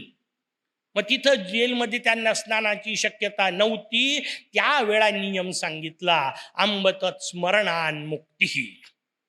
आई जगदंबे ब्रह्मकमंडलू, तुझं नुसतं स्मरण केलं तरी काम होतं, पण हे केव्हा. त्याचं उत्तर आहे, जेव्हा जेलमध्ये बंद असाल तेव्हा. गावात व्यवस्थित असताना नाही. काशीत राहून गंगा स्नाना न जाणे याला मूर्खपणा म्हणतात. काशीत राहून विश्वनाथाच्या दर्शनाला न जाणे याला बावळटपणाच म्हणतात, याला आपद धर्म म्हणत नाहीत. जेव्हा शक्यच नसेल, असंभव गोष्ट आहे, त्या वेळा तेवढ्या पुरता सोय म्हणून मार्ग सांगितला. पण अडचण नेमकी अशी असते की सवलत दिली की नियम संपुष्टात येतात. माणसाला सवलतच धरून ठेवावी वाटते आणि मग सवलतीचाच विचार करतो. एखाद्या वेळी एखादी गोष्ट चुकून सोडली तर तिथून पुढे आयुष्यभर सोडायला सांगितली का? एखादी गोळी एखाद्या वेळी तापाची घ्यायला सांगितली आणि त्यावेळा डॉक्टरनी सांगितलं की बाई ही गोळी पोट भरल्याशिवाय घेता येत नाही, म्हणून एवढ्या पुरती चतुर्थी करू नको, गोळी घे, तर याचा अर्थ तेवढा एकच चतुर्थी पुरता ना. ती वेळ नसावी, एवढी काही मरत नाही म्हणून ताबडतोब. अगदी मरणासन्न अवस्था असेल तर गोष्ट वेगळी आहे. पण समजा 1 मिनिटापासून गृहीत धरलं, तेवढ्या पुरतं केलंय, तरी एकदा आता मोडलीच आहे तर त्या पुढच्या सोडलेल्या चालतील, हे कोण्या मूर्खाने सांगितलं. पण आपण करतो की नाही करत. आणि असं जर आपण करत असू तर याचा अर्थ आधीच्या ज्या करत होतो ते तरी कुठं प्रेमाने करत होतो, त्याही सगळा जबरदस्तीचा मामलाच होता. प्रेम वाटलं पाहिजे, आनंद वाटला पाहिजे. उपासनेचं एकमेव सूत्र वारंवार मी आपल्याला सांगतोय, उपासनेने प्रसन्न वाटलं पाहिजे.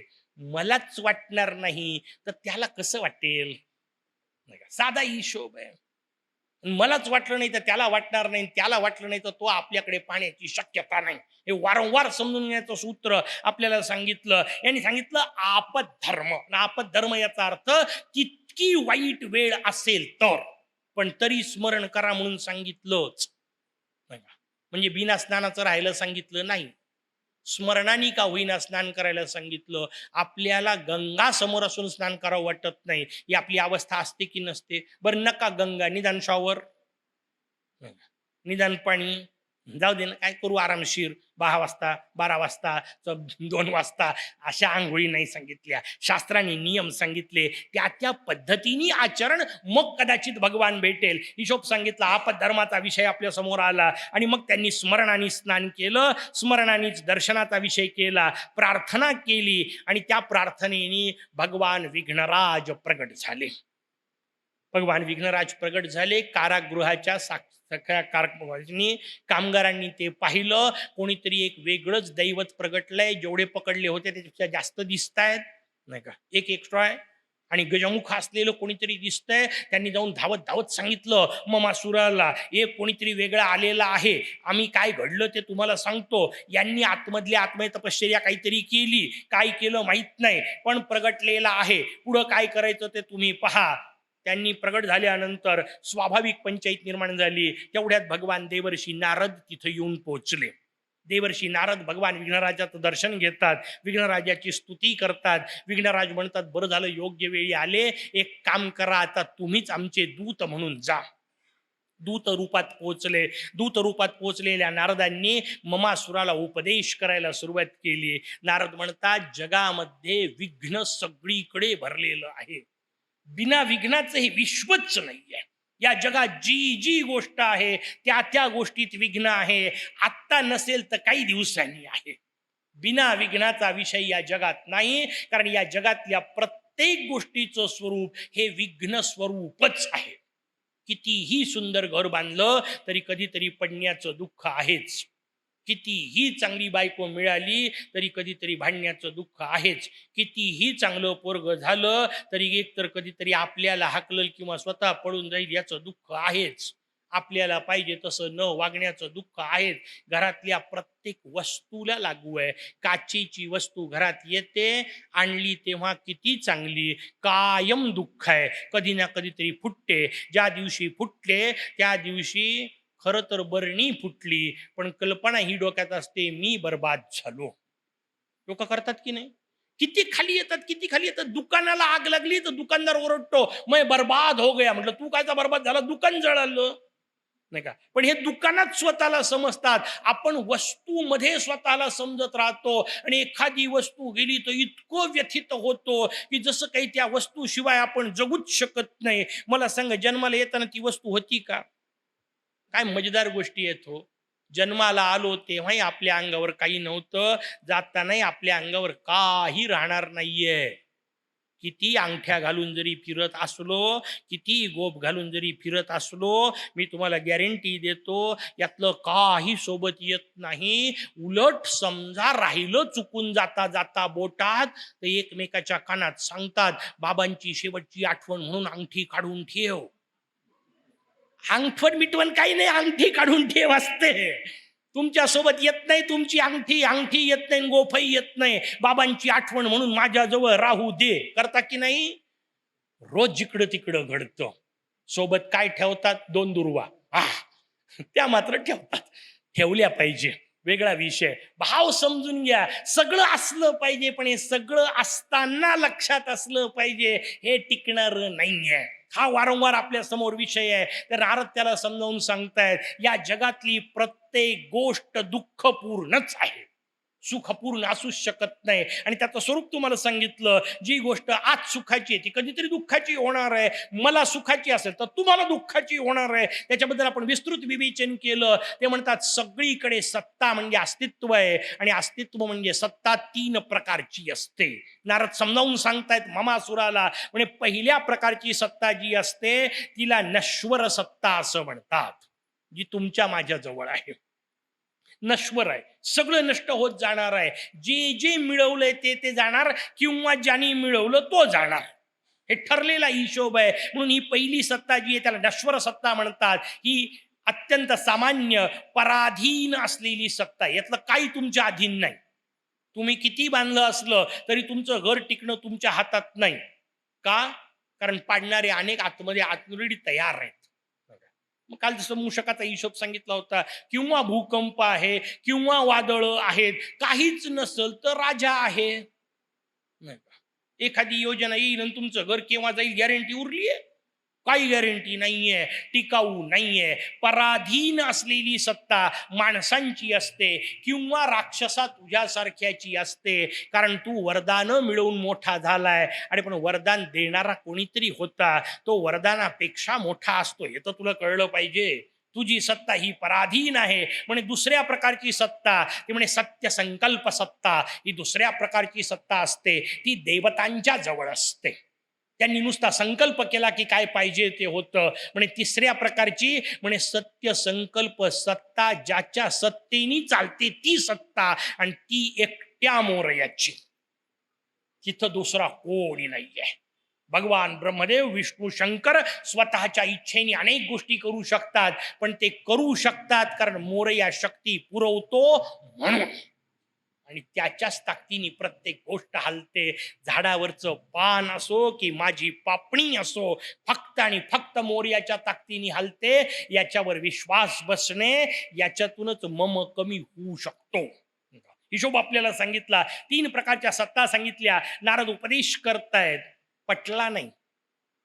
कारण नारद देवाच्या पार्टीचे वाटले नाही का? नाही पटत. असं अनेकांचं असं होतं. इतक्या लांबून येतात, ते काय आपल्याला सांगणार आहे, आपला आपला कोणीतरी जवळचा असला पाहिजे. होते की नाही? असं होते. कारण बुवा लांबून आलेला आहे. बरं, बुवा तसा लहान नाही नाही का? एवढ्या लांबून आलेला आपल्याला काय सांगणार? आपण आपल्या हिशोबातल्या कोणातरी माणसाला विचारू. म्हणून शेवटी जवळच्या माणसाला विचारायचं म्हणून त्यांनी शुक्राचार्यांना बोलवलं. शुक्राचार्यांनी विचारलं, कोण? नारद असं असं म्हणतायत, खरं आहे का? शुक्राचार्य शेवटी आचार्य आहे. किती आधी बाकीचं दैत्यांना सांगत असले तरी शेवटच्या वेळा ते म्हणतात, नाही ते म्हणतायत तेच खरं आहे. आणि हे ज्यांना कळतं त्यांना शुक्राचार्य म्हणतात. शेवटी ते सांगतायत तेच खरं आहे. का? कारण नारद सत्य सांगतायत. आणि नारद सत्य का सांगतायत? त्याचं उत्तर आहे, नारद स्वतःच कुठं सांगतायत, नारद मुद्गलातलं सांगतायत. पुढचा हिशोब महत्वाचा आपल्याला समजला पाहिजे. म्हणून ते सत्य सांगताय. ती रचना आपल्याला सांगितली. शुक्राचार्य म्हणतात, त्यांनी सांगितलं तेच खरं आहे. विघ्नराज तुला मारू शकतात, तू शरण जा. अहो म्हणे, असं काय करता? तत्वापासून निर्माण झालेली कुठलीही गोष्ट किंवा तत्व मला मारू शकत नाही. विघ्नराज जर प्रगट झालेले आहेत तर तत्व नाही आहे का? ते म्हणतात नाही, ते तत्व नाही आहे. त्यांचं प्रगट होणं ही लीला आहे. त्यांना तू तत्व समजायच्या भानगडीत पडू नको. कारण तत् आणि त्व या 2 गोष्टी त्यांच्या हाताखाली सिद्धी आणि बुद्धी रूपात राहतात. ते त्या दोन्हीच्या वर आहेत. म्हणून ते तत्वातीत आहेत. ते अशी स्वरूप आहेत.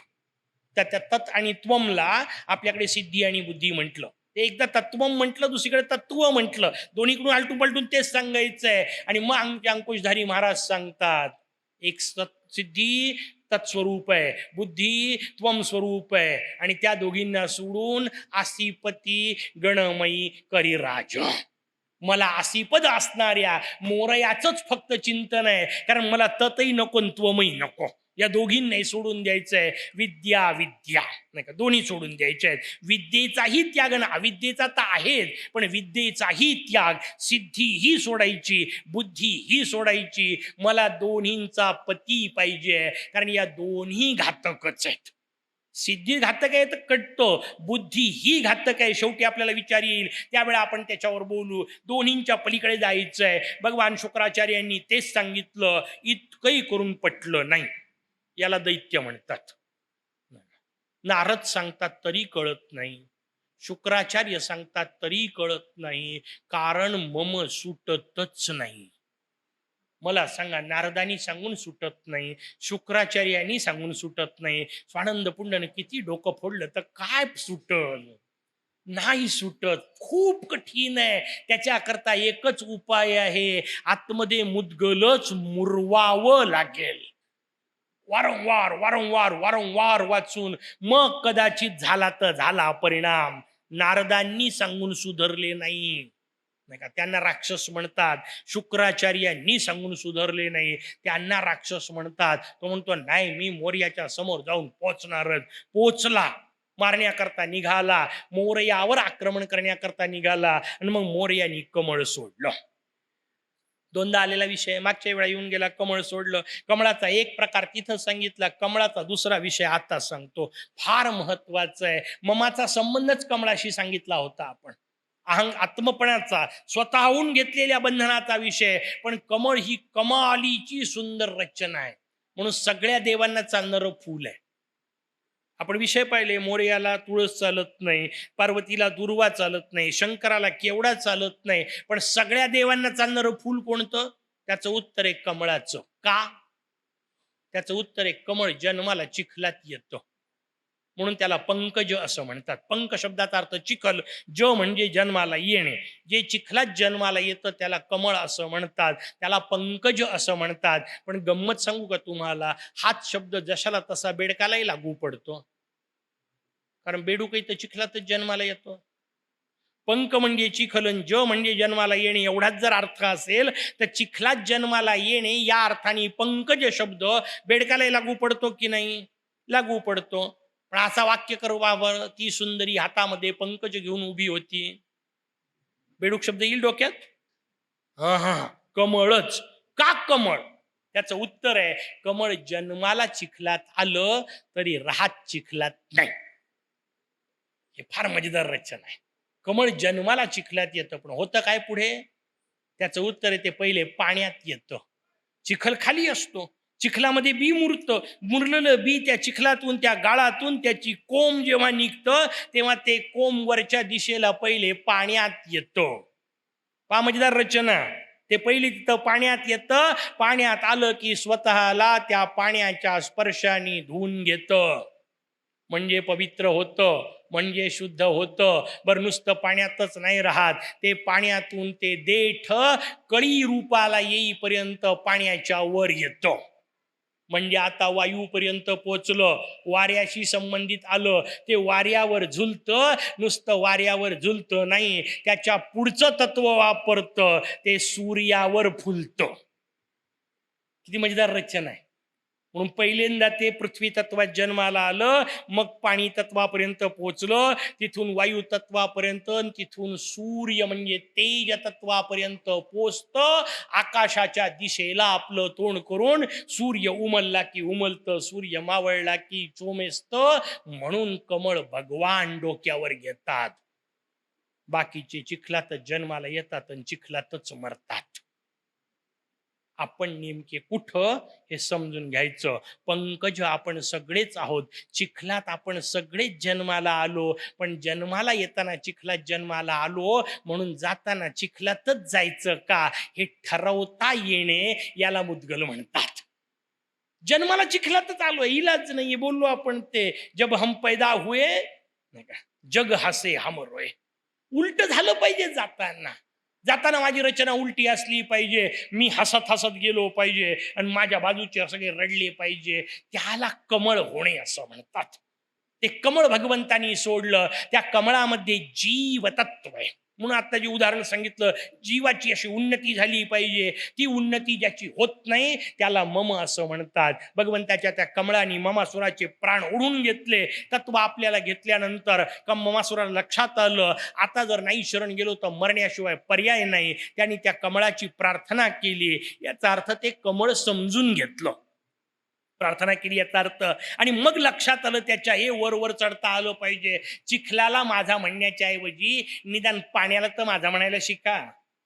काही तर उन्नत झालं पाहिजे, नाही काही तर त्याच्यापर्यंत. मग सूर्याला माझा म्हणता आलं पाहिजे, तेजाला आणि ज्ञानाला माझं म्हणता आलं पाहिजे, आणि मग सूर्य रूप असणाऱ्या मुद्गलांना माझं म्हणता आलं पाहिजे. त्याचा मम सुटतो. हा विषय आपल्याला वारंवार सांगितला. आणि मग ममासूर शेवटी शरण येतो. पुढचा हिशोब पक्का ठरलेला आहे. शरण आलं की जे माझे भक्त आहेत त्यांना त्रास देऊ नको, जे माझे भक्त नाहीत त्यांना तू सोडू नको. ठरलेला हिशोब भगवंतांनी त्यालाही सांगितला. आणि ममासुराची कथा आटपून भगवान विघ्नराज आपल्या स्वधामी परत गेले. विषय तेवढ्यानी संपला नाही. दिती म्हणतीये ऐकतच राहावंसं वाटतंय. किती छान सांगताय महर्षी कश्यप, तुम्ही पुन्हा सांगत राहा. काय सुंदर जोडी असेल ना नवरा बायकोची. नाही का, नवरा सांगत आहे, बायको म्हणते नाही आणखीन बोला. नाही का, मोठं कठीण असतं. हा स्वभाव द्या वेगळा विषय. पुन्हा ती बोलायला सांगतीये आणि कश्यप पुन्हा बोलायला सुरुवात करतात. कश्यप म्हणतात चल तुला आणखीन गोष्टी सांगतो. म्हणजे या विश्वाच्या सुरुवातीला सगळे तत्व ब्रह्मदेवांनी निर्माण केले. त्या सगळ्या तत्वांनी नाना प्रकारच्या आराधना केल्या आणि त्या सगळ्या आराधना करताना शक्ती ज्या निर्माण झाल्या त्या पहिल्यांदा शक्तीचं आराधन केलं. शक्ती ही तमोगुणी असते. शक्ती शब्दाचा अर्थ आपण पाहिला होता. शक्ती म्हणजे असत ब्रह्म. हे जे जग आहे हे सगळं जग हे तमोगुणानेच भरलेलं आहे. म्हणून तमोगुण हा आपला स्वभाव आहे जडदेहाचा. जडदेहाच्या अर्थाने सांगतोय मी. जडदेहाचा तमोगुण हा स्वभाव आहे. म्हणून झोप आपोआप येते आणि उठवावं हलवून लागतं. उठवाय करता किती उद्योग, उठवाय करता फार उद्योग करावे लागतात. अलार्म लावावा लागतो, पुन्हा बंद करतो. आणि अनेक मित्र सांगतात अलार्म बंद केल्यानंतर येणारी जी झोप असते ती रात्रभरापेक्षा जास्त चांगली असते. पुन्हा झोपतात. का? झोपे करता काही घ्यावं लागत नाही. झोप ही माणसाचा स्वभाव आहे. का? तमोगुण हा शरीराचा भाव आहे. थकणे हा त्याचा स्वभाव आहे. उत्साह त्याच्यात आणावा लागतो. थकतं ते आपोआप. थकायला काय करावं लागतं? ते आपोआपच थकतं, ते आपोआपच झोपतं. उठायसाठी प्रयत्न करावे लागतात. शरीर तमोगुणी आहे. त्या तमोगुणी शरीराला जर वापरायचं असेल तर त्याच्या चैतन्य फिरवावं लागतं. म्हणून रजोगुणापर्यंत जावं लागतं. मग त्याला सद उपासना असं म्हटलं, सद्ब्रह्म असं म्हटलं. पण नंतर लक्षात येतं दोन्ही खराब आहे. कारण शेवटी हा देह नश्वर आहे. या देहामध्ये राहणारा देही तोही नश्वरच की नाही. तुम्हाला असं काय करता गोष्ट सांगताय. देही तर कायमचा असतो ना, आत्मा अमर असतो पाठ केलंय. त्याचं उत्तर आहे नाही. मी आत्म्याबद्दल नाही बोललो, मी देही बद्दल बोललो. थोडसा व्यवस्थित भाग समजून घ्या. देह नश्वर असेल तर देहात राहणारा देही ही नश्वर आहे. कारण जोपर्यंत देह आहे तोपर्यंत त्याला देही हे नाव आहे ना. देह नसेल त्या दिवशी तो देही उरणारच नाही. मी प्राध्यापक आहे कुठपर्यंत? त्याचं उत्तर आहे रिटायर्ड होईपर्यंत. ज्या दिवशी रिटायरमेंट होईल आणि ज्या दिवशी मला शेवटी की हातामध्ये चेक दिल्या जाईल उद्यापासून मी प्राध्यापक राहिलो का? पोरं आनंदाने म्हणतील सर तो भाग सोडून द्या, पण मी प्राध्यापक उरलो नाही. कॉलेजमध्ये मला कोणी येऊ देत नाही आणि कॉलेजमध्ये येऊन मला कोणी शिकवू देत नाही. माझं ज्ञान कमी झालं का एका दिवसात? काही कमी झालेलं नाही. पण माझं प्राध्यापक पद तोपर्यंतच आहे जोपर्यंत ती नोकरी आहे. नोकरी गेली की प्राध्यापक पद ही गेलं. तसं देह गेला की देही पण गेला. आत्मा नाही गेला, तो वेगळा. मग तो जो आत्मा तो देहही नसताना आणि देही स्वरूपही नसताना जो शांत असतो, जो व्यापक असतो त्याला समब्रह्म असं म्हणतात. ती तिसरी अवस्था. तो व्यापक आहे. आता देहापुरता नाहीये. आता मी देहामध्ये मर्यादित आहे. पण ज्या क्षणी माझा देह संपेल त्या क्षणी मी व्यापक असेल. आणि व्यापक असणे यालाच विष्णू असं म्हणतात. कारण विष्णू शब्दाचाच अर्थ व्यापक असा आहे. म्हणून तिसरं तत्व काय सांगितलं? विष्णू ब्रह्म. पहिलं होतं शक्ती ब्रह्म लंबोदर स्वरूप. दुसरं होतं सूर्य ब्रह्म विकट स्वरूप. तिसरे सांगितले विघ्नराज. आणि विघ्न कोणतं? देहामध्ये देहीला अडकून पडावं लागतं, हेच विघ्न. हे विघ्न ज्यांच्या कृपेने सुटतं त्यांना विघ्नराज असं म्हणतात. किती मस्त पुढची रचना आहे. क्रमविकास आहे साधकाचा. ही रचना आपल्याला व्यवस्थित समजून घेतली पाहिजे. मग इकडे व्यवहारात देहाच्या बाबतीमध्ये होतं पहिले मत्सरासुर निहंतक वक्रतुंड, मग एकदंत, मग महोदर आणि आता अवस्था महोदराची. इकडं अवस्था महोदरांचं स्वरूप काय? बोध स्वरूप. महोदराचं स्वरूप होतं बोध ब्रह्म. आता भगवान विष्णू आले, त्यांचं नाव ज्ञान ब्रह्म. म्हणून सगळ्या जगाला ज्ञान कोणी दिलं? त्याचं उत्तर आहे भगवान विष्णूंनी. म्हणून ज्ञानाचं शेवटचं टोक आपल्याला जगात कोणतं माहिती आहे? त्याचं नाव आहे भगवद्गीता. कारण सर्वोच्च ज्ञान कोणी दिलं? भगवान विष्णूंनी. म्हणून कृष्णम वंदे जगद्गुरुम. ते जगद्गुरु का? कारण त्यांच्या माध्यमातून ज्ञान मिळालं. तेव्हा सांगताना थोडंसं कमी पडलं, गडबड होती, रणांगणाचा धामधूम होती, अर्जुनाचे प्रश्न होते, व्यवस्थित सांगता नाही आलं. त्यांनाही वाटलं. नंतर अर्जुनाने विचारलं होतं नाही का, ते जे विचार सांगितलं ना ते आता काही मला आठवत नाहीये. काय अवस्था असेल ना, काय मारला असेल भगवान श्रीकृष्णाने, एवढी तुला भगवद्गीता सांगितली आठवत नाही तुला. पण अर्जुन नंतर म्हणतो जाऊ द्या, वेगळा विषय. अर्जुन म्हणतो त्या रणांगणाच्या धामधुमीत सांगितलं, मला काही आठवत नाही. भगवंतालाही एका मिनिटात वाचलं असेल, बरोबर आहे त्याचं. व्यवस्थित आपल्यालाही डिटेल सांगता नाही आले, तात्पुरताच विषय झाला, थोड्या वेळात सांगावं लागलं. म्हणून भगवंतानी पुन्हा एकदा अवतार धारण केला आणि जरा विस्तृत सांगितलं. त्याला माऊली म्हणतात. आता आरामशीर तीच भगवद्गीता व्यवस्थित सांगितली, पूर्ण सांगितली. पण पंचायत अशी आम्हाला गीताही कळली नाही, ज्ञानेश्वरी कळली नाही. कारण कारण आम्ही देह ब्रह्म अवस्थेत आणि ते बोध ब्रह्म पंचायतीत आहे. लक्षात घ्या, महोदरापाशी उभं राहून एखादा माणूस जर बोलत असेल तर वक्रतुंडापाशी उभं असलेल्याला कसा ऐकू येईल? आपण देहाच्या पातळीवर, भगवान सांगतायत बोधाच्या, आपल्याला उठावं लागेल, निदान एकदंतापर्यंत जावं लागेल, मग थोडं थोडं ऐकू येईल. किती मस्त रचना आहे का? विकटापाशी जावं लागेल, मग विघ्नराजवाला थोडं थोडं कळू लागेल. आपण लंबोदरातच अडकलोय, संसारातच अडकलोय. विघ्नराज कसा कळायचा? विघ्नराजाचं स्वरूप आपल्याला सांगितलं. या चारांचा चौथा आहे पुढं, त्याला धूम्रवर्ण म्हटलं. पण विषय निघाला म्हणून सांगतो, कारण ते संबोध सगळं सांगतायत भगवान विष्णू कश्यप दितीला. अगं असे चार असतात आणि या चारांचा जो संयोग न, त्याला स्वानंद असं म्हणतात. संयोग याचा अर्थ हे चारी एकत्र येणे, याचा अर्थ आता चार न उरणे, याला स्वानंद म्हणतात. त्या स्वानंदाचा जो अधिपती तो माझा मोरया, त्याला स्वानंदेश म्हणतात. ती सगळी रचना कश्यपांनी समजावून सांगितली आणि मग सांगायला सुरुवात केली. थांब, मी तुला एक काम करतो, आणखीन एक गोष्ट सांगतो. कारण गोष्टी पटकन कळतात. आता सांगितलं तत्वज्ञान कळायला कठीण असतं, म्हणून गोष्ट सांगतो. म्हणजे श्रीहरी आणि विश्वक्सेनाचा संवाद सांगायला सुरुवात केली. म्हणजे श्रीहरींच्या समोर विश्वक्सेन नावाचे गण असतात. त्या गणांनी श्रीहरींना प्रश्न विचारला, म्हणे तुम्ही कोणाचं ध्यान करता? प्रश्न सगळीकडे ठरलेला, तुम्ही कोणाचं ध्यान करता? तुम्हाला ध्यान करायची गरज काय? भगवान विष्णूंनी त्यांना सांगायला सुरुवात केली, नाम आणि रूप ज्याला ज्याला असतं त्याला शक्ती ब्रह्म असं म्हणतात. ज्याला ज्याला नाम आहे, याचा अर्थ ज्याचं काहीतरी संबोधन करता येतं, ज्याला सांगता येतं, हा पुरुष आहे, हे नाम आहे, नाही का? हा माणूस आहे, हे नाम आहे त्याचं. बाकीचं नाव जे काय असेल ते असेल, याला जातीवाचक नाव म्हटलं, नाही का? मग व्यक्तिगत नाव जे काय असेल ते. आणि यांना काही ना काहीतरी रूप आहे. रूप शब्दाचा संबंध आपण व्यवहारात वापरतो तो नाहीये. शास्त्राने रूप शब्द फार व्यापक वापरला. रूपवती याचा अर्थ जिला रूप आहे ती.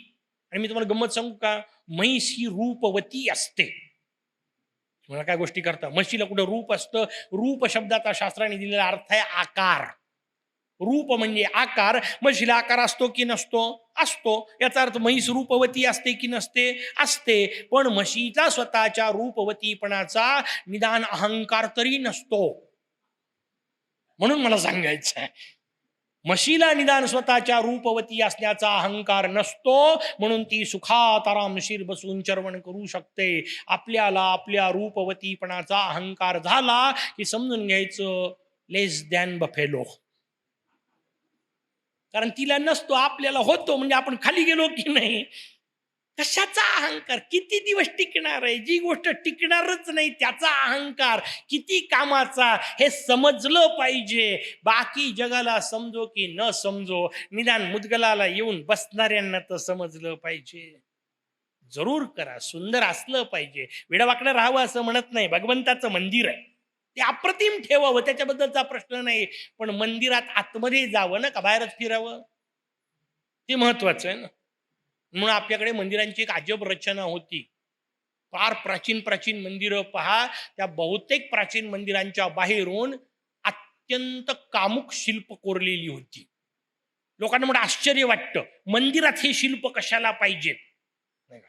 त्याचं उत्तर आहे, हे बाहेरून फिरणाऱ्यांना दिसतात, जो आतमध्ये जातो त्याला दिसत नाही. आणि याच्यातच पाहत जे बसतील ते बाहेरच फिरतात.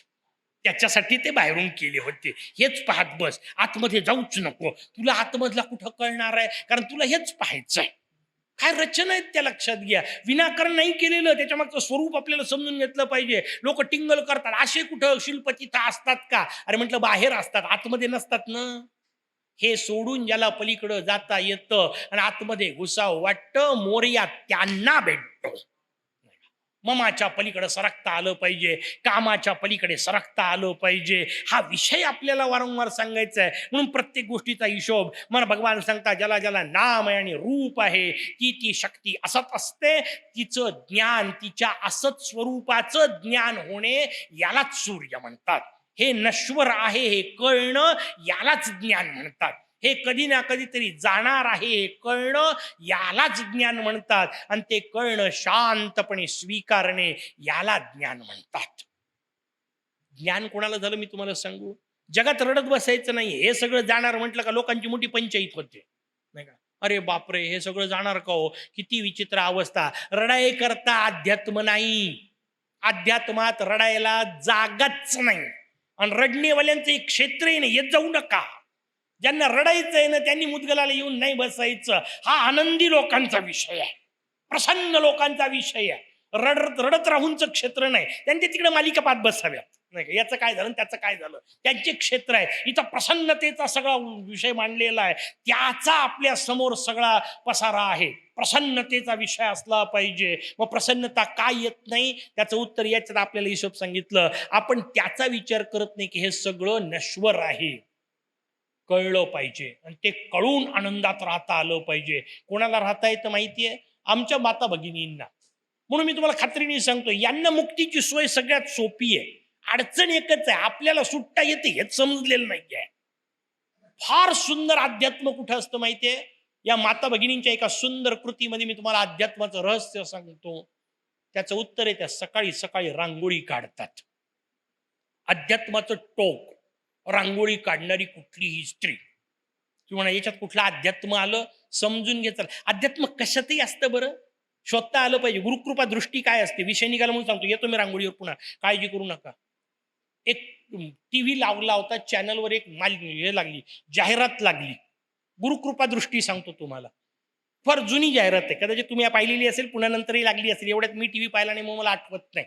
जाहिरात अशी होती, एक मुलगा पाहतो, समोर एक सुंदर मुलगी असते. तो त्या मुलीकडे पाहतो तर ती मुलगी लिफ्ट मध्ये चढते. हा मुलगा धावत धावत लिफ्ट पाशी येतो, पण तेवढ्यात लिफ्ट सुरू होते.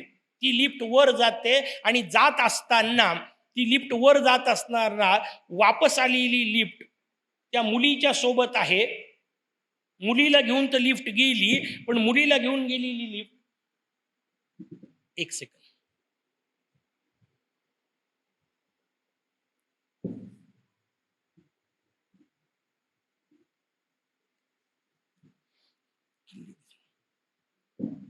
मुलीला घेऊन ती लिफ्ट गेली.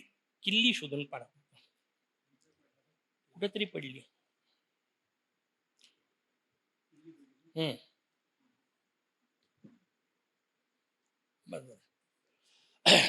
मुलीला घेऊन लिफ्ट पुढे गेली. मुलगी लिफ्ट मधून तशीच पुढं पुढं चाललेली आहे आणि पुढं पुढं चाललेल्या त्या लिफ्टच्या मधून मागे शेवटी तो पोरगा धावत धावत जातो. इतका धावत धावत जातो की शेवटी ती मुलगी पुढं गेलेली आहे, 4 मजले. 4 मजले हा धावत धावत तिथपर्यंत जाऊन पोहोचतो. आणि 4 मजले गेल्यानंतरही जेव्हा याला, असू दे बसू दे बसा,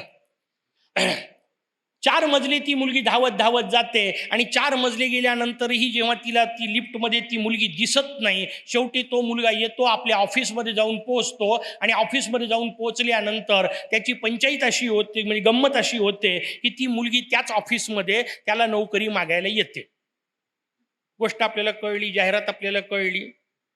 ही जाहिरात पाहत असताना मला आमच्या गुरु महाराजांनी सांगितलं, म्हणे व्यवस्थित पहा, गुरुकृपा दृष्टी कशी असते. म्हणे या जाहिरातीत वेदांत आहे. मला काही समजलं नाही पहिल्यांदा. या जाहिरातीचा वेदांताशी काय संबंध? त्यांनी मला ते नंतर समजावून सांगितलं. अरे म्हणे, जगाची रचना अशीच असते, जोपर्यंत तुम्ही सुखाच्या मागं धावत राहता तोपर्यंत सुख तुमच्या पुढं पुढं जात राहतं. जेव्हा सुखाच्या मागे धावणं बंद करून तुम्ही शांतपणे स्वकर्म करायला सुरुवात करता, सुख तुमच्याकडे चालत येतं. याला गुरुकृपा दृष्टी म्हणतात. काय सांगण्याची पद्धत आहे. रांगोळी काढताना मी आपल्याला सांगितलं अध्यात्म कसं असतं. तुम्ही म्हणाल रांगोळीत कुठं अध्यात्म आहे? याचं उत्तर बिलकुल अध्यात्म आहे. कारण रांगोळी उद्या मोडणार हे त्या मातेला माहिती आहे की नाही हो? रांगोळी उद्या मोडणार हे त्या मातेला पक्क माहिती आहे. रांगोळी उद्या मोडणारच आहे. त्याच्या पलीकडे सांगतो, उद्या ती मोडणार नाही. समजा चुकून मोडली तर हीच स्वतः झाडणी घेऊन पुसून काढणार आहे. रांगोळी स्वतः मोडणार. पहिल्यांदा लोक मोडतील, आपोआप मोडेल. नाही मोडली तर हीच मोडणार आणि पुन्हा दुसऱ्या दिवशी रांगोळी काढणार. तिला ती माहितीये की ही परवा मोडणार आहे, पण तरी रांगोळी काढताना ती मोठी मन लावून रांगोळी काढते आणि त्याच्यात रंग भरते. जीवन असं जगायचं असतं. उद्या मोडणार हे माहिती असलं तरी आज त्याच्यात रंग भरायचे असतात. हे जिला कळतं तिला गृहलक्ष्मी म्हणतात. काय सुंदर रचना आहे.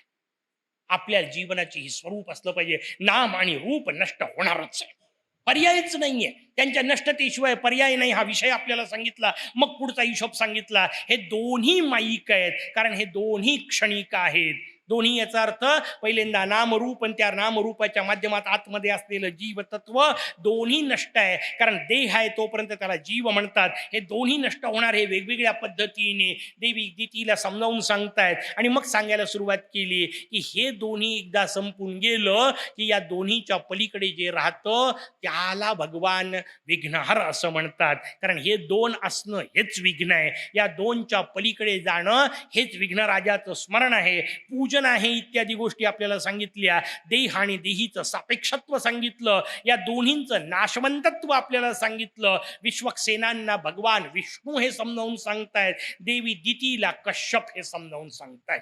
म्हणाल डबल का झालं? डबल नाही, विष्णू आता विश्वक्सेनांना सांगतायत आणि मग इकडे लक्ष्मीचा विषय येतो. मग लक्ष्मींनीही अशाच पद्धतीने भगवान विष्णूंना प्रश्न विचारला, तुम्ही ध्यान कोणाचं करता? भगवान विष्णूंनी पुन्हा वेगवेगळ्या पद्धतीने गणेश तत्वज्ञान सांगितलं. तुम्ही वारंवार वारंवार तेच का सांगताय? त्याचं उत्तर शास्त्रांनी सांगितले, तेच ते सांगायचंय. ऐकलेची ऐकावे, बोलिलेची बोलावे. रोज वेगळं सांगायचं. रोज वेगळं सांगायला आपण काय मालिकेवाले आहोत का? रोज वेगळं नाही सांगायचं, एकच सांगायचंय. कारण एकच मिळवायचं आहे. मग एकच मिळवायचं असेल तर वेगवेगळं सांगून कसं चालेल? एकच सांगायचंय. पुन्हा पुन्हा पुन्हा पुन्हा तेच का? कारण एवढा वेळ सांगून तरी कुठं कळतंय? म्हणून पुन्हा पुन्हा सांगतायत. एकदा विश्वक्सेनांनी सांगितलं, एकदा लक्ष्मीला सांगितलं, एकदा दितीला सांगितलं. 3 झाले. पहिले कोणाला सांगितलं? दितीला, म्हणजे तमोगुणवाल्यांना सांगितलं. दुसरं लक्ष्मीला सांगितलं, म्हणजे रजोगुणवालीला सांगितलं. विश्वक्सेन भक्त आहेत त्यांना सांगितलं, म्हणजे सत्वगुणवाल्यांना सांगितलं. 3दा सांगितलं. आता तर कळायला पाहिजे की नाही? आताही नाही कळलं तर मग चलू द्या.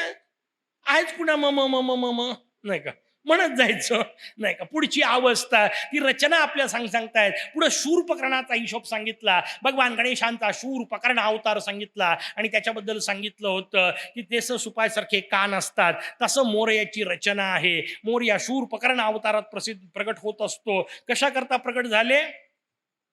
मधु आणि कैटभ नावाच्या राक्षसांचा विषय आला. त्या मधु कैटभांच्या विनाशासाठी भगवान विष्णूंनी नाना प्रकारे आपलं तपश्चर्या केली होती. आणि ती तपश्चर्या केलेले भगवान विष्णू ज्या स्थानी जाऊन पोहोचत होते तिथेच पुन्हा वरदान मिळवण्याकरता जाऊन पोहोचले. तिथे त्यांनी भगवान गणेशांची पुन्हा पुन्हा आराधना केली. तिथे लक्ष्मीनी त्यांना प्रश्न विचारला आणि मग लक्ष्मीनी प्रार्थना केली की एक काम कर, मला आता तू पुत्र रूपात प्राप्त हो. तिकडे दितीला मात्र कश्यप सांगतायत, आता पुन्हा पुत्राच्या भानगडीत पडू नको, कारण जेव्हा जेव्हा तू पुत्र मिळवले तेव्हा तेव्हा देवांनी तुला मारले. तुम्हाला का एकीने पुत्र मागितला, तिला मिळाला, आणि दुसरीला नको म्हणून सांगितलं. उद्देशच समजून घ्या. लक्ष्मीने पुत्र मागितला कशा करता? स्वतःचं महत्व वाढवायसाठी नाही. लक्ष्मी पुत्र मागते कारण आता तू माझा पुत्र म्हणून आला तर मला बंध राहणार नाहीत म्हणून. आणि दिती पुत्र मागते कारण माझ्या पोराच्या माध्यमातून इंद्राला बंध पडावेत म्हणून. दोन मधला फरक आपल्याला मुद्गल वेगवेगळ्या रीतीने सांगत आहे. मग सर्वज्ञ नावाचा दैत्य होता, त्या राक्षसाला यज्ञधृक नावाचा पुत्र झाला. त्याला मारण्याकरता भगवान शूर्पकर्ण अवतारात आले आणि त्यांनी अंकुशाचा त्याचा नाश केला, इत्यादी इत्यादी सगळं सांगितलं. आणि ते सांगताना भगवान सांगतायत की अशा प्रकारच्या त्या शूर्पाच्या माध्यमातून म्हणजे सुपाच्या माध्यमातून भगवान या ममाला उडवत असतो. नाही का, मम मम उडवता आलं पाहिजे हा विषय सांगितला. आणि इथून पुढे एक अत्यंत सुंदर संवाद आला. त्याला शास्त्राने दत्तगीता असं म्हटलं. लहानसा खंड आहे 7वा, पण लहानशा असणाऱ्या 7व्या खंडामध्ये दत्तगीतेसारखं अत्यंत सुंदर असं कथानक आपल्या समोर आलं. मजेदार प्रसंग आहे. प्रयागराजचं तीर्थ, माघ स्नानाकरता सगळ्या देवता जमल्या. भगवान ओंकारनाथ रूपामध्ये तिथे गणेश आहेत. त्या गणेशाचं पूजन सगळ्या देवता करतायत. आणि थोड्या वेळात त्या देवतांना आश्चर्याचा धक्का बसला. समोरून भगवान दत्तात्रेय आले. भगवान दत्तात्रेय येऊन पोचले. येऊन नुसते पोचले नाही, भगवान दत्तात्रेयांनी ओंकारनाथाची अत्यंत सुंदर पूजा केली. अप्रतिम उपासना पूजन केलं. ध्यान करत बसले. तोपर्यंत कोणी बोललं नाही, शांत बसले. आणि ध्यान करून जेव्हा दत्तात्रेय उठले त्यावेळी सगळ्यांनी प्रश्न विचारला. सगळ्यांच्या माध्यमात भगवान शंकरांनी प्रमुख रूपात प्रश्न विचारला. म्हणजे आपल्याला ध्यानाची काय गरज आहे? अवधूत स्वरूप आहात, आम्हा तिन्ही देवांचं एकत्रित रूप आहात, तुम्हाला ध्यान करण्याची काय गरज आहे? तुम्हाला मुळात हा तुमचा देह अशा कामाकरता वापरण्याचीच काय गरज आहे? तुम्हाला कर्म कशाला हवंय? तुम्हाला कशाला उपासना हवी आहे? भगवान दत्तात्रेय त्यांना जे समजावून सांगतात त्याला दत्तगीता असं म्हटलं. गीता शब्दाचा अर्थ आहे गाणं. गीत ज्याच्यामध्ये आहे त्याला गीता असं म्हटलं जातं. आणि माणूस गाणं केव्हा म्हणतो? त्याचं उत्तर आहे जेव्हा अत्यंत आनंदात असतो तेव्हा. गाणं ही गुणगुणण्याची गोष्ट आहे. गाणं माणसाला केव्हा येतं, स्वरात येईल नाही येईल माहित नाही, पण अत्यंत आनंदात असलं की माणसाला गाणं म्हणावं वाटतं. आणि अत्यंत आनंदात माणसाला राहता आलं पाहिजे. कुठं? युद्धभूमीवर सुद्धा. त्याला भगवद्गीता म्हणतात. भगवान युद्धाच्या भूमीवर असताना गाणं म्हणू शकतो. आपण संसारात रडगाणं करतो. गडबड व्यवस्थित समजून घेतली पाहिजे. खेळ तिथं आहे आपल्याला सगळा. तिथं गीता उभं राहते. दत्तांनी सांगायला सुरुवात केली, हा जो देह आहे ना, या देहाला अन्नमय असं म्हणतात. कारण हा देह अन्नापासून तयार होतो, अन्नाच्या भरोशावर जगतो, अन्नात मिसळतो. या देहाची जी शक्ती तिला अन्नमया शक्ती असं म्हणतात. म्हणून अन्नात्मिका शक्ती असं म्हणतात. हिच्या पुढे प्राण लागतात. ते प्राण जे आहेत ते प्राणांच्या भरोशावर म्हणजे वायूच्या भरोशावर चालतात, श्वासोश्वासाच्या भरोशावर चालतात. त्यांची जी शक्ती तिला प्राणात्मिका शक्ती म्हणतात. 2 सांगितल्या. पुढच्या सगळ्या असतात गृहीत धरा, यादी काय करायची नुसती आपल्याला. पण अशा सगळ्या शक्ती कुठपासून? अन्नापासून तर भगवान शंकरांच्या शक्तीपर्यंत या सगळ्या शक्ती शेवटी माईक असतात. कारण या सगळ्या शेवटी शक्तीच असतात. या सगळ्या संपणारच असतात. कारण शक्ती कुठलीही असो, ऊर्जा कुठलीही असो, त्या ऊर्जेला अंत ठरलेला आहे. लहानपणी आपण लाकडाची ऊर्जा वापरत होतो, संपली. आता लाकडच उरले नाही. त्यानंतर आपण कोळशाची ऊर्जा वापरायला सुरुवात केली, संपली. नाही का, कोळसा उरला नाही. पेट्रोल वापरायला सुरुवात केलं, तेही संपल. अणु ऊर्जाही संपणार. सूर्याचीही ऊर्जा कधी ना कधीतरी संपणार. कारण ऊर्जेला शेवट आहे. मग ऊर्जेला शेवट असेल या शरीरातल्या संबंधित बाह्य जगतातली ऊर्जा.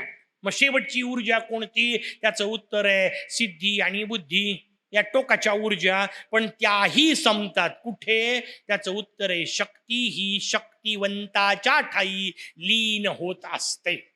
तशी ऊर्जा ही ऊर्जावंताच्या ठाई लीन होत असते. आणि ऊर्जावंत एकटा मोरया असतो. ते सगळं स्वरूप आपल्याला दत्तात्रेय समजून सांगतायत. ते म्हणतात या बाहेरच्या सगळ्या गोष्टी, या एकेका गोष्टीला सरकत सरकत वर सरका, प्राणमयापासून अन्नमयापासून प्राणमयापर्यंत, तिथून मनोमय, तिथून विज्ञानमय, तिथून आनंदमय, वर वर सरकत जाणे, याला भूमी साधन भाव असं म्हणतात. दत्तात्रेयांनी वापरलेला शब्द आहे. या सगळ्या भूमी आहेत, आधार आहे. अन्न हे आपला पहिला आधार, मग प्राण हा पुढचा आधार, मन त्याच्या पुढचा आधार, बुद्धी त्याच्या पुढचा आधार, आणि बुद्धिपती शेवटचा आधार. हे पुढचं पुढचं करत सरकणे, याला भूमी साधन भाव अशा प्रकारची रचना सांगितली. त्यानंतर वशिष्ठांनी प्रश्न विचारला, म्हणे हे सगळं तुम्ही सांगितलेलं कळलं, पण एक गोष्ट नाही कळली. ह्या सगळ्या जर शक्ती आहेत, तर या सगळ्यांना जर ब्रह्म का म्हणतात, आणि या सगळ्यांना जर ब्रह्म म्हणत असेल, तर त्या एकट्या मोर्याला ब्रह्मणस्पती का म्हणतात? भगवान वशिष्ठांच्या प्रश्नावर दत्तात्रेय सांगायला सुरुवात करतात. दत्तात्रेय म्हणतात, या सगळ्यांच्याही जवळ तात्पुरती का होईना शक्ती आहे की नाही? तात्पुरती शक्ती आहे, आणि त्या तात्पुरत्या शक्तीमुळे त्यांना ब्रह्म असं म्हटलंय. जसं आपण बोलता बोलता सहज बोलतो, माझ्या हाताने काम केलं, माझ्या बोटाने काम केलं. एक लहानचा हिशोब मला सहज घडलेला जीवनाचा प्रसंग आठवतो. मोठं ते अलार्मचं घड्याळ असायचं पूर्वी, नाही का? अलार्मचं घड्याळ आम्ही लावून दिलं, सकाळी उठलो, उठायचं नव्हतं, अंतरणातून पांगुणातून हात बाहेर काढला, हाताने एक बोट फक्त बाहेर काढलं, वरचं त्याचं बटन दाबलं, अलार्म बंद झाला. आम्ही पुन्हा झोपलो. सकाळी वडिलांनी विचारलं, अलार्म कोणी बंद केला? मी वाक्य काय वापरलं? मी बंद केला. बंद कोणी केलं? बोटाने. म्हटलं कोणी? मी. किती अजब आहे. पण आपण लहान लहान गोष्टीत सुद्धा स्वतःला शोधतो, आणि स्वतःला शोधताना थोडं समजून घ्यायचा प्रयत्न करा, खरंच मी नेमका कुठे आहे? एक सर्कसचा प्रसंग मला आठवला. एक सर्कस होती. त्या सर्कसमध्ये एक मजेदार खेळ होता. समोर एक घोडं आणलं त्या रिंग मास्टरनी. इतकं मरतुकडं होतं की त्या घोड्याचे सगळे हाडं बिना एक्सरेचे दिसत होते. तेवढ्याच कामाकरता ठेवलं होतं. त्या शो पलीकडे त्याचा उपयोग करणं शक्य नव्हतं. वर बसला तर मरल इतकं मरतुकडं असलेलं घोडं. ते घोडं घेऊन आला रिंग मास्टर. आल्यानंतर तो जोकर आला तिकडून. त्यांनी आपली ती बॅट आणली त्याची. त्यांनी त्या रिंग मास्टरला जोरात विचारलं, ये क्या है? रिंग मास्टरने मस्त उत्तर दिलं, बोले ये घोडा है. त्यांनी त्याच्या एका हाडावर वापरली काढी, म्हणे ये क्या है? बोले ये हड्डी है. दुसऱ्या याच्यावर वाजवलं, ये क्या है? हड्डी है. ये क्या है? हड्डी है. 10-12 हाडांवर त्यांनी वाजवून दाखवलं. सगळीकडे वाजवल्यानंतर त्या जोकरचा फार सुंदर प्रश्न होता, ये क्या है? हड्डी है. ये क्या है? हड्डी है. ये क्या है? हड्डी है. ये क्या है? हड्डी है. शेवटचा प्रश्न जोकरचा, फिर घोडा कहाँ है? स्वतःला विचारा, ये क्या है? हाथ है. ये क्या है? पाव है. ये आंख है, कान है, नाक है, त्वचा है. स्वानंद पुंड कहाँ है? नाहीच आहे. आणि नसला तरी गोंधळ घालतोय, कारण दिवसभर मी मी मी मी करतोय. काय बोकड पंचदार आहे आपला, समजून घेण्यासारखी रचना आहे. अस्तित्वातच नसलेली गोष्ट आपण तिला गोंधळून गोंधळून गोंधळून मोठं करतोय. अरे नाहीच आहे, त्याला आपण मोठं करतोय. अंश रूप असलेला माझा हात, एक तुकडा असलेला, पण मी त्यालाही मी समजतोय. त्या बोटानी काम केलं मी म्हणतोय. फक्त त्यातून एक चांगली गोष्ट घेऊन घ्यायची, बोटानी काम केलं म्हणून बोट त्याचं अहंकार ठेवत नाही, ते म्हणतं आत्म्यानी केलं. ओके. मग माझ्याही जीवनात असलं पाहिजे, मी जे काय करील ते मी नाही केलं, आत्म्यानी केलं. तो तिकडं बसलाय. माझं जे काय कार्य असेल ते त्याचं नाव वाढवणारं असलं पाहिजे, निदान खराब करणारं तर नसलं पाहिजे. उद्या लोकांनी म्हटलं नाही पाहिजे, का रे गणपतीचा उपासक न तू नास, एवढं तर नाही म्हटलं पाहिजे, नाही का? असं केव्हा म्हणतील? जेव्हा आपण मोर्याचे उपासक नसू तेव्हाच. आणि आपण असे का नसतो? त्याचं उत्तर आहे, मोर्याचा उपासक असेल तर रडलेला कसा चालेल?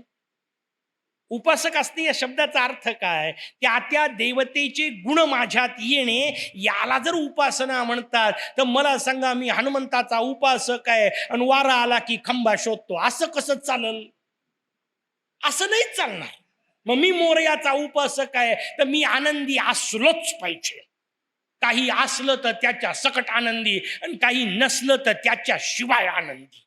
वारंवार आपल्याला तेच ते सूत्र सगळेच देवता सांगतायत, भगवान दत्तात्रेय सांगतायत की अरे हे सगळं नश्वर आहे. मग याचा विचार तू व्यवस्थित समजून घे, कारण हे सगळे ब्रह्म आहेत असं जरी म्हणत असले तरी हे तात्पुरतं आहे. या सगळ्यांचा पती म्हणजे चालवणारा पालक एकटा मोरया आहे, म्हणून या सगळ्यांना ब्रह्म म्हणतात, त्यांना ब्रह्मणस्पती म्हणतात. नारदांनी पुढचा प्रश्न विचारला, हे कळलं सगळं, पण तुमच्यासारख्याला मुळात उपासनेची गरज काय ते तुम्ही नाही सांगितलं. दत्त महाराजांनी दिलेलं उत्तर पूर्ण 21 दिवसाचं सार म्हणून सोबत ठेवा. दत्त महाराज म्हणतात, मी आत्ता इथं येऊन पोचलेलो आहे. येऊन पोचलोय याचा अर्थ मला चालता येतंय. ते भले अवकाश मार्गाने वगैरे असेल तो भाग सोडून द्या, पण मी आत्ता चालत आहे. चालत आहे याचा अर्थ कर्म करत आहे. कर्म करत आहे याचा अर्थ देह वापरत आहे. देह वापरत आहे याचा अर्थ जागृतीत आहे. जोपर्यंत मी जागृतीत आहे, आता मला कळतंय की मी दत्त आहे. आत्ता मला जाणीव आहे की मी आत्रींचा मुलगा आहे. आत्ता मला कळतंय मी अनुसूया नंदन आहे, दुर्वासांचा भाऊ आहे, चंद्राचा बंधू आहे. हे सगळं मला कळतंय, तर मला उपासना करण्याशिवाय पर्याय नाही. हे जेव्हा मला काहीच कळत नाही, मी समाधीत असतो, तेव्हा मी आणि मोरया एक असतो. पण हे जोपर्यंत मला कळतंय तोपर्यंत मला उपासनेला पर्याय नाही. कारण जोपर्यंत मी दत्त म्हणून वावरतोय तोपर्यंत मलाही देह आहे, मलाही भूक लागते आणि मलाही भिक्षा मागावीच लागते. मलाही कोल्हापूर पकडावंच लागतं, दत्तांची भिक्षाभूमी आहे. मलाही कोल्हापूरला जावंच लागतं आणि भिक्षा मागावीच लागते. मग ती अन्नपूर्णा मला भिक्षा देते. ते सगळं किती दिव्य असलं तरी भूक लागते, हे तर खरं आहे की नाही? म्हणजे भोजन करावं लागतं, हे खरं आहे की नाही? आणि लक्षात ठेवा, जोपर्यंत भोजन करावं लागतंय तोपर्यंत भजन केलंच पाहिजे. आमची पंचायत आहे, भोजन दिवसातून 5 वेळा आणि भजन जमलं तर 5 मिनिटं. गडबड तिथं आहे, अडचण तिथं आहे. जेवढी आठवण भोजनाची येते तेवढी आठवण भजनाची ज्या दिवशी येईल त्या दिवशी होईल ते भजन. बाकीच्या दिवशी फक्त टाळ्याच वाजवल्या. येते का तेवढी आठवण? कासावीस जीव होतोय का? व्यसन लागलं पाहिजे. मोरोपंत आमचे सांगतात, सगळे लोक सांगतात व्यसन नसावेत, मोरोपंत सांगतात 2 व्यसन असावेत.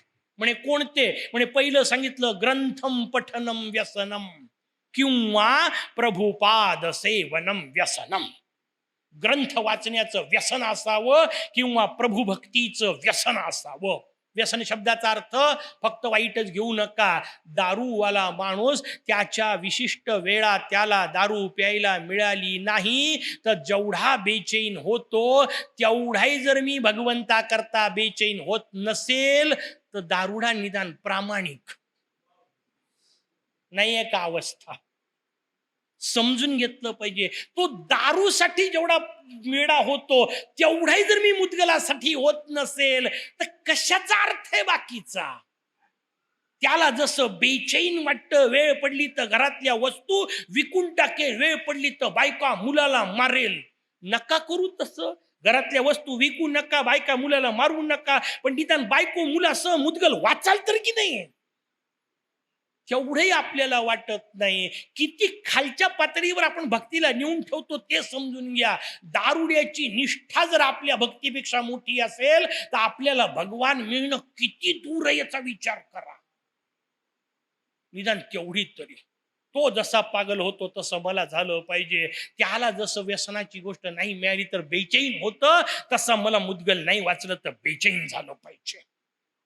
आणि वाचल्यानंतर नाही समजलं तर बेचैन झालं पाहिजे. ते पुढचं जास्त महत्वाचं आहे ना. नाही तर वाचायला बेचैन, ओके तुम्ही म्हणतो असं वाचायला बेचैन, उद्यापासून वाचायला बेचैन, धड धड वाचून टाकतो. नाही, एक ओवी अनुभवावी. ते पुन्हा पुन्हा सूत्र समजून घेणे, अर्थात समजून घेण्याकरता पहिले वाचावं लागेल. ताबडतोब नाही समजणार, नाही समजू द्या, पुन्हा वाचा. नाही समजू द्या, पुन्हा वाचा. लोक सोडून देतात. मला सांगा, न जमता संसार इतके वेळा करता की नाही? मग न समजता मुद्गल 10-20 वेळा वाचायला काय हरकत आहे? 50 वेळा केला तरी संसार पूर्ण होणार नाही. मुद्गल 11व्या वेळा समजेल विषय आहे. वारंवार मागे लागून ठरवून केलं पाहिजे. हा हिशोब आपल्याला वारंवार सांगितला, ती रचना आपल्या समोर सांगितली. आणि म्हणून दत्त महाराज म्हणतायत, मला सांगा, दत्तांना जर गरज असेल उपासनेची तर आपली सोडून कशी चालेल? जर रामचंद्र संध्या करत असतील तर आपल्याला सोडून कशी चालेल? रामचंद्र जर श्राद्ध करत असतील तर आपण सोडलेलं कसं चालेल? भगवान श्रीकृष्ण संध्या करत होते, त्यांचं नाव घेणेवाल्यांना सोडायला कसं चालेल? कधी तर समजून घेतलं पाहिजे की नाही? राम सोडत नाही, कृष्ण सोडत नाही, आणि त्यांचे नाव घेणारे मात्र सोडत असतील तर हसत असतील ते, अरे आम्ही नाही सोडली रे. आणि नुसती सोडली नाही, नाही, त्या भागवतामध्ये वर्णन आहे, भगवान श्रीकृष्ण, देवी रुक्मिणी, सत्यभामा वगैरे सगळ्यांसोबत बसलेत आणि ते बोलता बोलता सांगतायत, चल संधीची वेळ झाली, जगाम गण जननी गृहम, मी आईच्या घरी चाललो. म्हणून आईच्या घरी जायचा काय प्रश्न आहे? आईच्या घरी जायची काय गरज होती? बायकोकडे नव्हतं का पाणी? का संध्यापात्र नव्हतं? का फुलपात्र नव्हतं? संध्या तिथं करता येत नव्हती का? पण नाही केली तिने संध्या. रुक्मिणीकडे भगवान संध्या करत नाहीत, सत्यभामेकडे भगवान संध्या करत नाहीत, जांबुवतीकडे संध्या करत नाहीत. ते संध्ये करता आईच्या घरी गेले. वाक्याचा अर्थ समजून घ्या. याचा अर्थ, आई त्यांना रोज विचारत होती, का रे संध्या केली का? तेव्हा पोटी कृष्ण जन्माला येतात. जाऊ दे, आजच्या दिवस नाही केली तरी चालते, मग चलू द्या. नाही का? त्या आईला अट्टहास असला पाहिजे, ज्या दिवशी संध्या करणार नाही त्या दिवशी मी तुला जेवायला घालणार नाही. नाही एखाद दिवशी जेवला तर मरत नाही, पण जेवायला मात्र रोज लागतं. आजच्या दिवस संध्या नाही केली तर चालते, असं म्हणणारी आई निर्माण झाली की कृष्ण जन्माला येऊ शकत नाही. मग फक्त कंसच, मग फक्त ममच. मोठी गडबड आहे, लक्षात घ्या. अट्टहासाने जबरदस्ती या जगात सहज काही होत नाही. काही गोष्टी तुम्हाला उरावर बसूनच कराव्या लागतात, कारण देहाचा नियमच आहे, त्याला उरावर बसल्याशिवाय ते ऐकतच नाही. पळवाटा काढणे हा त्याचा स्वभाव आहे, त्याच्यातून बाहेर पडणं हा त्याचा स्वभाव आहे. त्याच्यावर माझी ताकद चालवायची असेल तर जबरदस्तीने करून मागं लागून. भगवान कृष्ण सोडत नाहीत, भगवान राम सोडत नाहीत, भगवान दत्त सोडत नाहीत. आपल्याला नियम सोडून कसे चालतील? ते जर उपासना करत असतील, ते जर चतुर्थी करत असतील तर आपण सोडलेली कशी चालेल? पण आपण बोलता बोलता जाऊ दे, नाही केली एखाद्या वेळा तर चालते. नाही चालत. दत्तांना नाही चालत, रामचंद्रांना नाही चालत, कृष्णाला नाही चालत, आपल्याला कशी चालेल? तुम्ही म्हणाल मेलो तर मरू दे, चतुर्थी करता करता मेला तर मुक्त तरी होईल, सोडून गेला तर पुन्हा वापस यावं लागेल, पुन्हा पहिलेपासून परवडत नसतं. समजून घ्या. चतुर्थी करून मेला तर वाईट नाही, कारण चतुर्थी सोडलेला कुठं अमर झालाय? मरू द्या, चतुर्थी करून काही बिघडत नसतं. इतकं स्वतःला समजावून घेता आलं पाहिजे, ठासून वापरता आलं पाहिजे, तेव्हा उपासना होत असते. पण आपल्या सगळ्या पळवाटा, कधीतरी असं म्हणतं का जाऊ दे, या महिन्यात नाही पगार घेतला तर चालतो, नाही या महिन्यात घर साफ केलं तर चालतं म्हणता का? नाही या महिन्यात एखादी साडी घेतली तर चालते असं म्हणता का? नाही या महिन्यात एखादी गोष्ट केली तर चालते असं म्हणता का? नाही आज निदान एखादी गोष्ट मिळवली तर चालते असं म्हणता का? पण आजच्या दिवस पूजा नाही केली तर चालते असं म्हणता की नाही? कसा भगवान पावेल? समजून घेण्याचं सूत्र दत्तात्रेय आपल्याला सांगतायत. जोपर्यंत मी देहात आहे हे मला कळतंय, तोपर्यंत उपासना असलीच पाहिजे.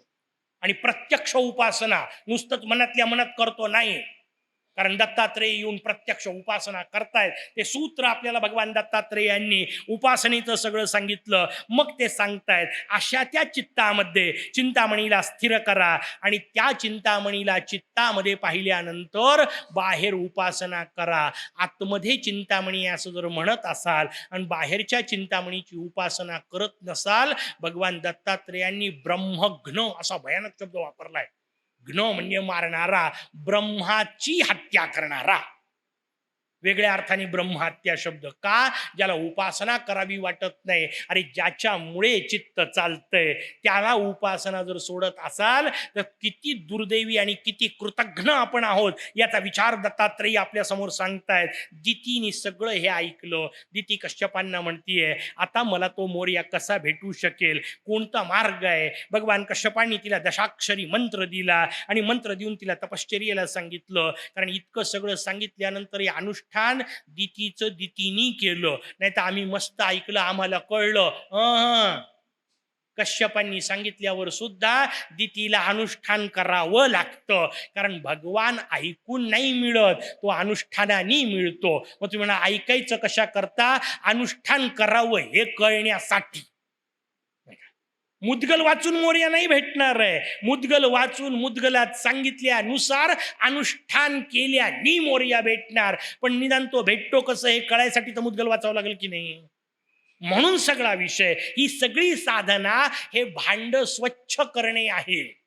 भांड आपलं चकचकीत ठेवावं, मग मोरयाच्या कृपेचा अमृत येईल, त्या दिवशी व्यवस्थित त्याच्यामध्ये येईल. हा विषय आपल्या समोर दितीने अनुष्ठान केलं. दितीच्या समोर भगवान चतुर्भुज रूपामध्ये प्रगट झाले. भगवंताच्या चतुर्भुज अवताराचे वर्णन सांगितलं. दिती येऊन पोचते, आशीर्वाद घ्यायला पुन्हा कश्यपांकडे. ती म्हणते, मला दर्शन झालं. नुसतं दर्शन नाही झालं, माझ्या पोटी चतुर्भुज अवतार झाला. काय कश्यपांचं भाग्य हो! एका बायकोच्या पोटी विनायक अवतार झाला, दुसऱ्या बायकोच्या पोटी चतुर्भुज अवतार झाला. अशा बायका मिळाव्यात. आणि अशा ज्यांना मिळतात ते कश्यप नाही का, बाकीचे कश्यपू, हिरण्य. मोठी पंचायत आहे. हे असे कश्यप झाले. दोन्ही पत्नी आल्या, त्या दोघींना समोर बसवलं आणि इथून पुढे कश्यपांनी दिलेला एक अत्यंत मजेदार संदेश आहे. महर्षी कश्यप म्हणतात, दिती तू आपल्या पोराची ममता सोड, कारण तुझे पोरं नालायकच आहेत. पण त्यांनी पुढचा भाग सांगितला, म्हणे आदिती तूही आपल्या पोरांचा मोह सोड, भले तुझे पोर देव असले तरी. फार मजेदार संदेश आहे. दितीने आपल्या पोराचा मोह सोड सांगणं त्यातल्या त्यात समजू शकतं, कारण ते सगळे दैत्य आहेत. दैत्य असलेल्या मुलाचा मोह सोड फार चांगला आहे, सहज समजू शकतं. पण सगळे देव आहेत त्यांचाही मोह सोड. का? कारण महर्षी कश्यप सांगतात, लक्षात ठेव, तमोगुण सोडणं एक वेळ जमू शकेल, रजोगुण सोडणं एक वेळ जमू शकेल, पण पंचाईत सत्वगुणच करतो. आणि एकदा सत्वगुणाचं ममत्व लागलं की मग ते सुटत नाही. सगळ्यात कठीण सोडायला. कदाचित ऐकून ऐकून तमोगुण जाईल, कदाचित ऐकून ऐकून रजोगुण जाईल, पण ऐकून ऐकून सत्वगुण येतो आणि मला मुद्गल सगळं कळलं असं वाटलं की काहीच कळलं नाही. कारण केनोपनिषदाचा हिशोब सांगितला होता, ज्याला काही कळलं असं वाटतं त्याला काहीही कळलेलं नसतं, ज्याला काहीही कळलेलं नाही असं वाटतं त्याला कदाचित कळलं असण्याची शक्यता आहे. कळलं? आता मजेदार रचना आहे, व्यवस्थित समजून घेण्यासारखी प्रत्येक गोष्ट. सत्वगुणाची अडचण सगळ्यात मोठी आहे, सगळ्यात सोडण्याला कठीण आहे. फार सुंदर एक चित्रपटाचं गीत पूर्वीच्या काळी होतं, चिंगारी जो आग लगाए. तत्वज्ञान कुठेही सापडते बरं. त्याच्याकरता गरज नाहीये की मुद्गलातच पोथी येऊन बसली पाहिजे. तुम्हाला एकदा तत्वज्ञानाची दृष्टी आली पाहिजे, ती मुद्गलातून येते. त्याच्याकरता मुद्गलाच्या वारंवार पारायण करावं लागतात. आणि एकदा ती दृष्टी आली की तुम्ही पिक्चर पाहताना सुद्धा तत्वज्ञानाचा अभ्यास करू शकता. आणि नाही तर मग मुद्गल वाचतानाही पिक्चर पाहिल्यासारखं वाटू शकतं. ते न बोललेलं बरं. एकदा मुद्गलाची दृष्टी येऊ द्या, चित्रपट पाहताना तत्वज्ञान कळतं. मुद्गल आपल्याला नेमकं तेच इथं सांगत आहे, चिंगारी जो आग लगाए उस आग को सावन बुझाए. तमोगुणाचे त्रास रजोगुणाने जातात, रजोगुणाचे त्रास सत्वगुणाने जातात. बरोबर आहे, चिंगारी जो आग लगाए उस आग को सावन बुझाए, पर सावन जो आग न लगाए उसे कौन बुझाए. सत्वगुणाचंच बंधन जेव्हा निर्माण होईल तेव्हा कसे सुटाल. महर्षी कश्यप आदितीला सांगतात, आदिती पहिले दितीला सांगतात, दिती तुझं वाईट पोरं आहेत त्यांना सोड. ते आदितीला सांगतात, तुझं चांगले पोरं आहेत तेही सोड. चांगलं असो की वाईट असो, पोरग माझं आहे हे सोड. चांगलं असलं तरी सोड, वाईट असलं तरी सोड. कारण चांगलं असलं तरी वाईटच असतं आणि वाईट असलं तर वाईटच असतं. तुम्ही म्हणाल चांगलं असतं तर कसं वाईट असतं? परवा सांगितलं तसं. सोनं तुम्हाला मिळालं तर आनंद होईल की नाही? साखळीने बांधलं तर दुःख होईल की नाही? पण सोन्याच्या साखळीने बांधलं, आता सुख का दुःख? तसं सत्वगुणाची अडचण ही सोन्याच्या साखळीने बांधल्यासारखी आहे. त्याच्यामुळे तमाचाही मोह जावा, रजाचाही मम जावा आणि सत्वगुणाचाही मम जावा, अशी जी अवस्था या सगळ्या विघ्नातून जो दूर करतो त्यांना भगवान विघ्नराज म्हणतात. असं म्हणत 7वा खंड संपतो. बाकीचं उद्या. तोपर्यंत जय गजानन.